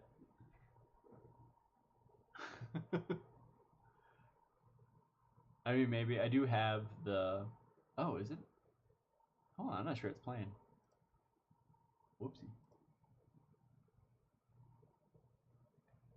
Oh, it stopped. Okay. So I'm just using the like YouTube free stuff. So it kind of what it did is it reached the end of the page I was on, so it kind of just stopped.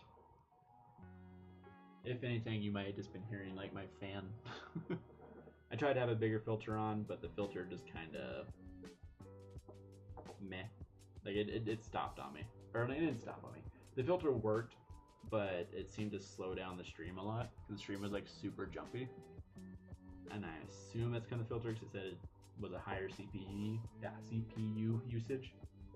So I don't have that much on. My computer should be able to handle that, but whatever. This is not a troubleshooting stream. This is a Zen stream. Okay. Yeah, like I said, it reached the end and just kind of stopped. So I'll have to set myself a little reminder to check that every once in a while to make sure it's still going.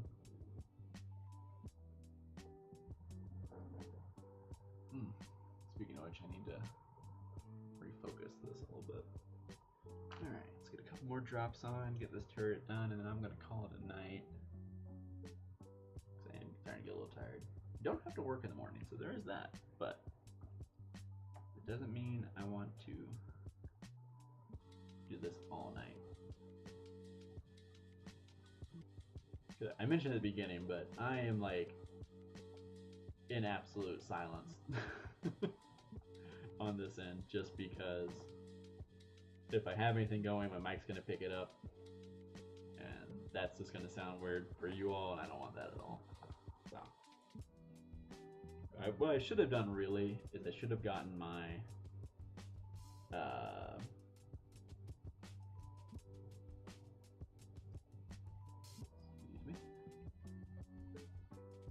I should have gotten my little headphones out and had that in, had that kind of going while I was doing.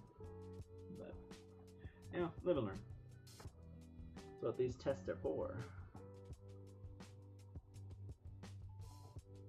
I just realized this has a little spot for a stubber that either never got on or broke off.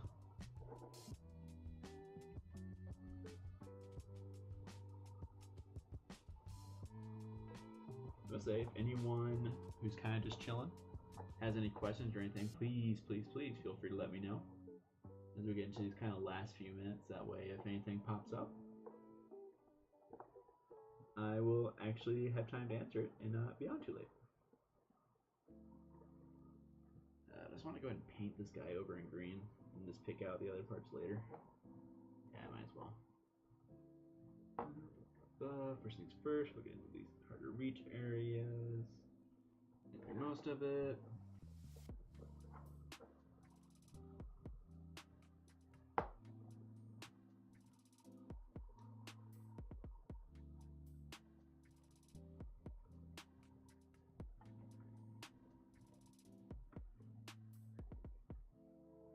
Also, Tristan, thank you for earlier when I was like, we're live, and you're like, are you?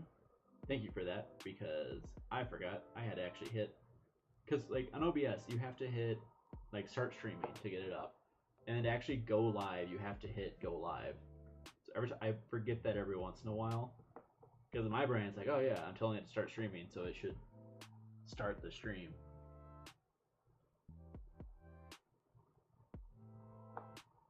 Yeah, khaki's kind of one of those colors that a lot. I feel like the for like speed paint, it's gonna be an issue because it's not really like a brown. That's kind of what they do. Not to XL Trench Crusade. Weird how often that happens with Krieg, huh?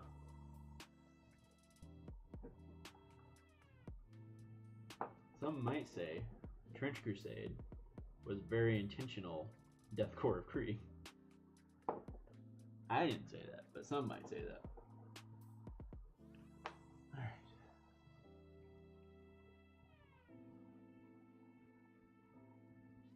Some water. Feeling a little parched, and if I want to go to the gym, I should be decently hydrated.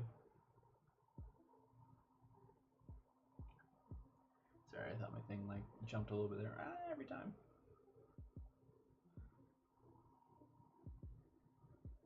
Dim that, save the battery. Yeah, it's good.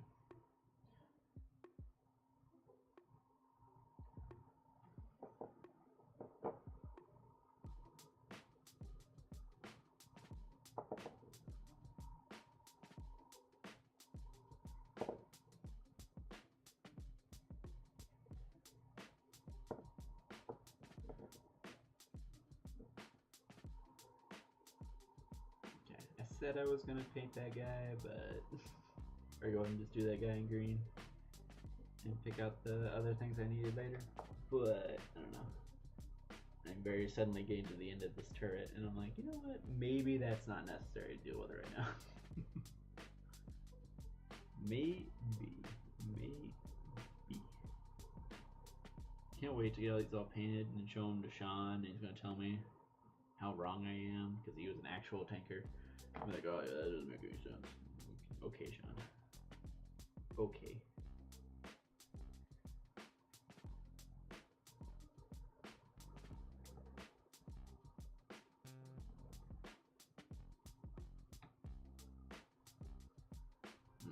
Okay. Yeah, it's all the parts I can reach, like, that are readily accessible. I'll have to actually get out a thing to... a smaller brush to actually reach in there. Alright, got all those dudes based at 9:40. We're a little over 2 hours into the stream. I guess I don't want to stay up too late. So, kind of put the floor to you guys at this point. Let me know if you have any questions. I think, just because I can never leave good enough quite alone, I'm going to do the rims of these bases, if I can find my Black Legion paint, then probably call it a night. So yeah, if you guys have any like, it's getting jumpy again. Is it because I dimmed it? What did I do? Or is my connection just pooping out?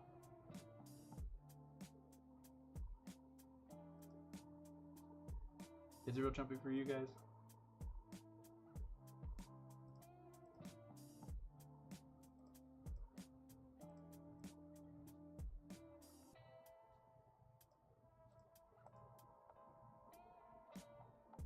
Start closing tabs until it works. It's probably a good reminder for me to be more cognizant of like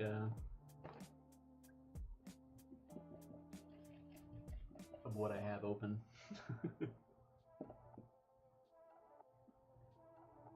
very green now. I can use that one.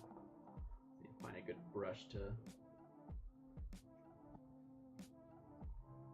That'll be good for doing kind of a flat piece of thing. Okay. Maybe it's just on my end. It might just be OBS being kind of weird. Because like it looks like it jumps around a lot for me. I'll have to go back and watch it and see if the whatchamacallit was actually causing that. Alright, let's get some Chaos Black. do the rims of these bases. So I can call these guys like actually done.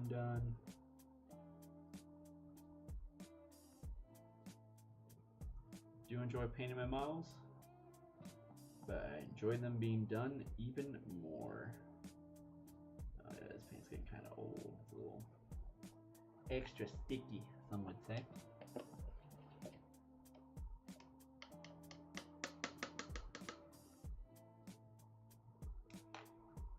Note to self also, get paper towel to wipe hands on.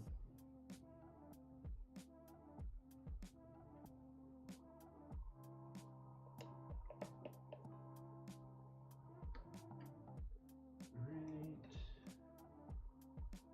Use this giant base brush. Do these rims real quick.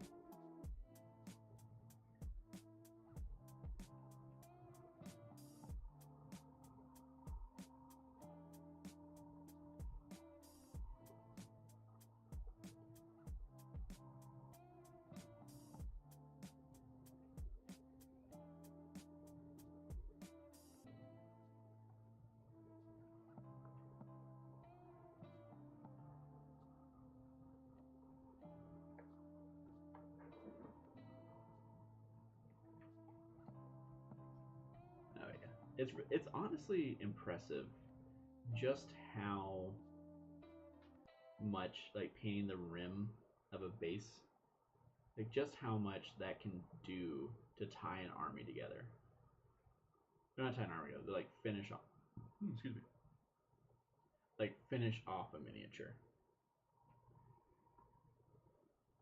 Because like these guys look so much better with just a quick black base, not black base, but black rim. Oh, not a broken power sword. Do you know where it went?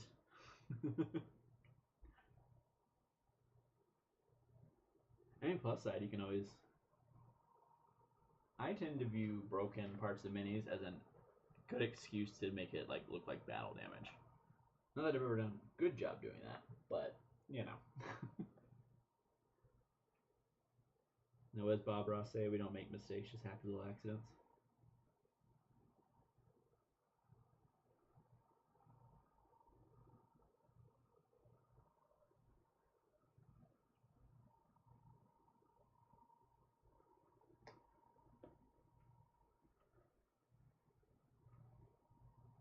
Oh, is that the Krieg Sergeant Power Sword too? That's always a pain in the ass. Because it is probably just gone. That's not a very big one at all. I don't think I have any of my dudes with Power Sword. Except maybe, okay, I have one dude with Power Sword. But I also bought those minis secondhand from a store here.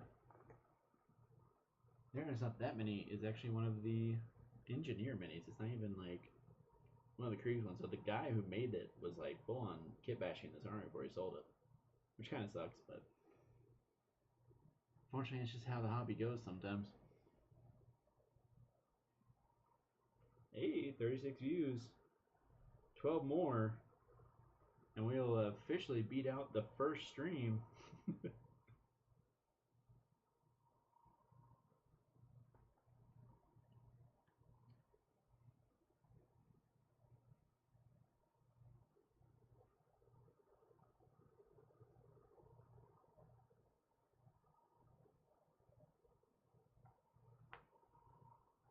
Okay. Well, I mean, like I said, that's never a bad opportunity for like kind of a battle damage thing. I don't know how you would do it exactly, but honestly, with those situations, it's not necessarily a bad idea to draw attention to it.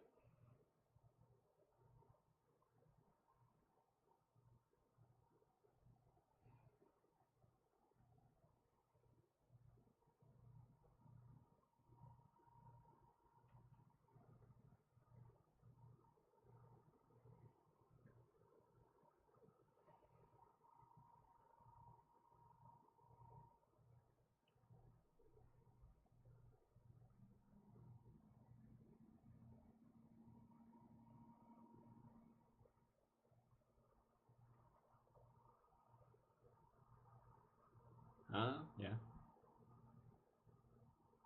That's true. That's fair. That would look really good though, actually. It's never too late, Tristan. It's never too late to replace it with a bio dagger.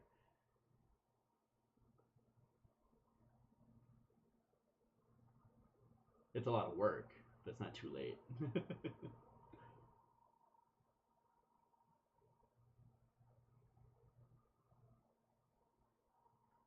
I say the one time I tried to like replace war gear on a dude, I just literally never got around to it. I was gonna switch out some of my assault intercessors to have power fist, so I could run them in my crusader squads, and I just never did.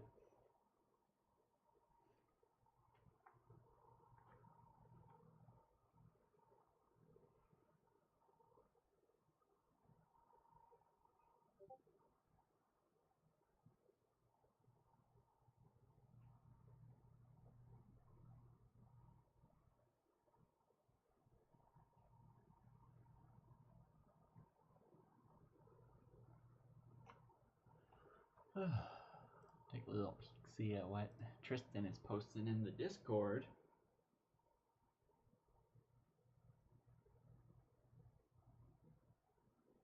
What we got going on here? Oh.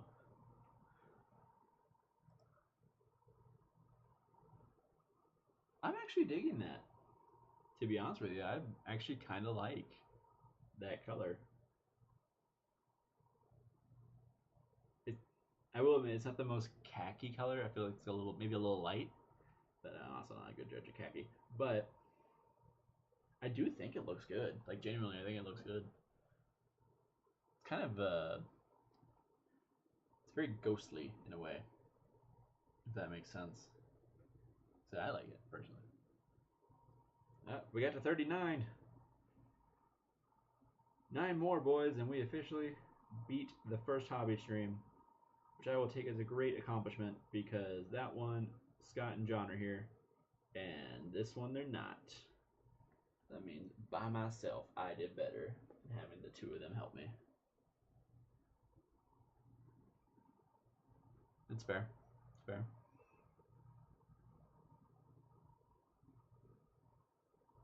I like it. So, like, I really don't know much about your GSC / your Brew Brothers. Do they have? Is it just like? Is it a desert theme? Like, what is the actual like theme you're going for? So I've seen pictures, but like not all together and whatnot.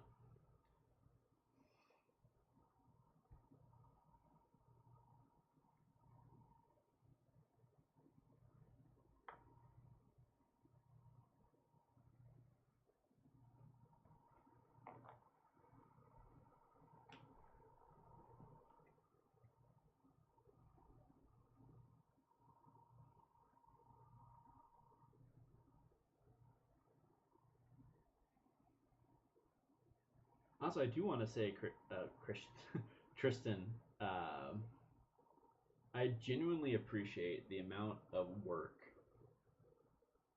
Um, oh, not who hands name. Okay, that's fair. I do like because you've seen it because from what I've seen, you play a lot of Crusade. Like I do like the you seem to really lean into the narrative a lot, which I really like. So I feel like, especially in 40K, that's kind of forgotten sometimes.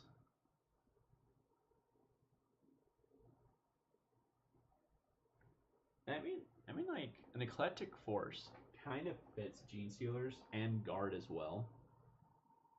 Like, doesn't always need to be perfectly uniform. Like, I'd have somewhat uniform mine, but like all my Kriegers are Kriegers, but then I have the Penal Legion, which are all convict orange. Like, so they have consistency in there, and then I have Scions that are supposed to be a Bestroyan regiment.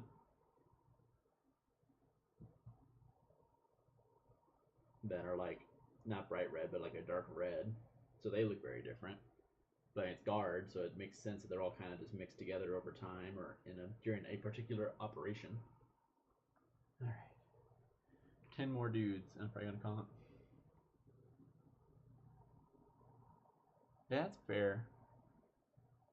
Trying to do a Old Gods of Appalachia theme with blue-skinned hillbillies. That would make for actually pretty good Ogren, actually, come to think of it.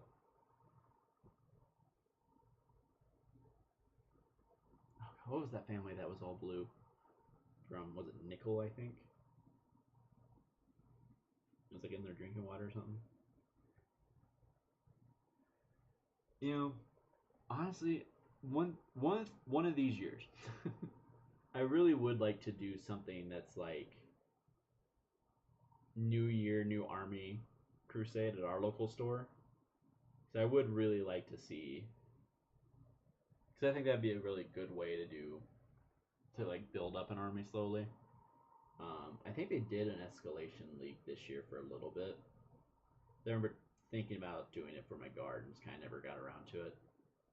And I think it was also there was a prize pot, so you had to buy into it. 2 gates. Okay.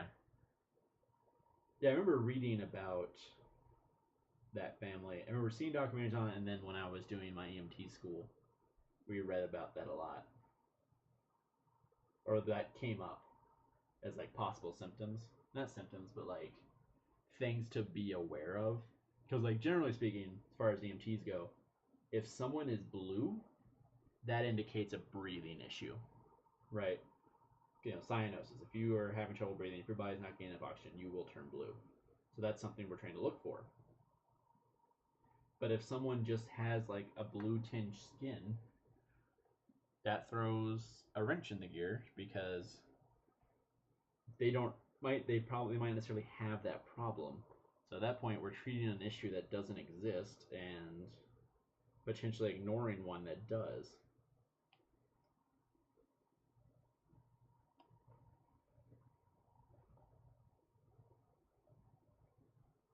But Appalachia has a lot of just fascinating, like weird history going on.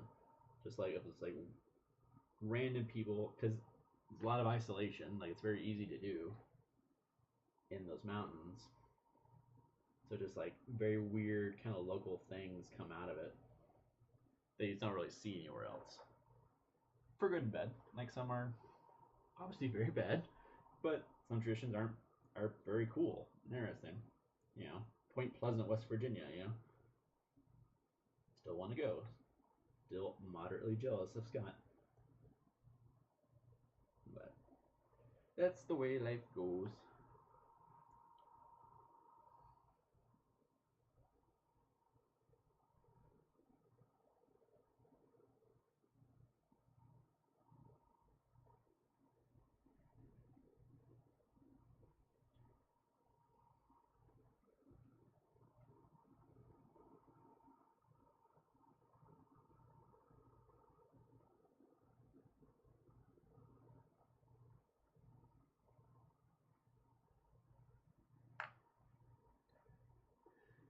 Oh yeah, I really like how those look with the black bases. Really kind of just painting the. I think painting the rim of the base absolutely make it very gives a very finished look. And it's very Tristan. I mean, I've definitely seen some of that because Oklahoma got a lot of those people later on. Like, oh god, because the West in general saw a lot of movement out of the South due to the Civil War, and then later on as the Depression hit, people also kind of went west. So we kind of ended up with a fair number of those sorts of people. And it's kind of interesting to see the stuff that's like transferred over and the stuff that hasn't. And then like you said, you know, it's a lot of Scots-Irish tradition, labor exploitation, very like American focused religious movements, and that when you're in that isolation, that creates just a lot of like interesting story opportunities, if that makes sense. Anyway, well, I hate to wind down, but I did tell myself I was going to get to the gym today, so I don't want to take too much longer. I do want to say thank you everyone that's shown up. I mean, we got 39 views on this. That's really cool to me. Like, it is literally just me painting and bullshitting with people in chat. That's always really cool to see. I hope you guys enjoyed this. Yeah, I hope you guys enjoyed it. I hope you enjoyed the music. I know it stopped at some point. That's on me because I was not paying close enough attention to realize it did. Which, I mean, it's chill music, so it's not. Is it still going? No, it's not. I think it's going at all. See you, Tristan. Like I said, do want to say thank you for everyone that showed up.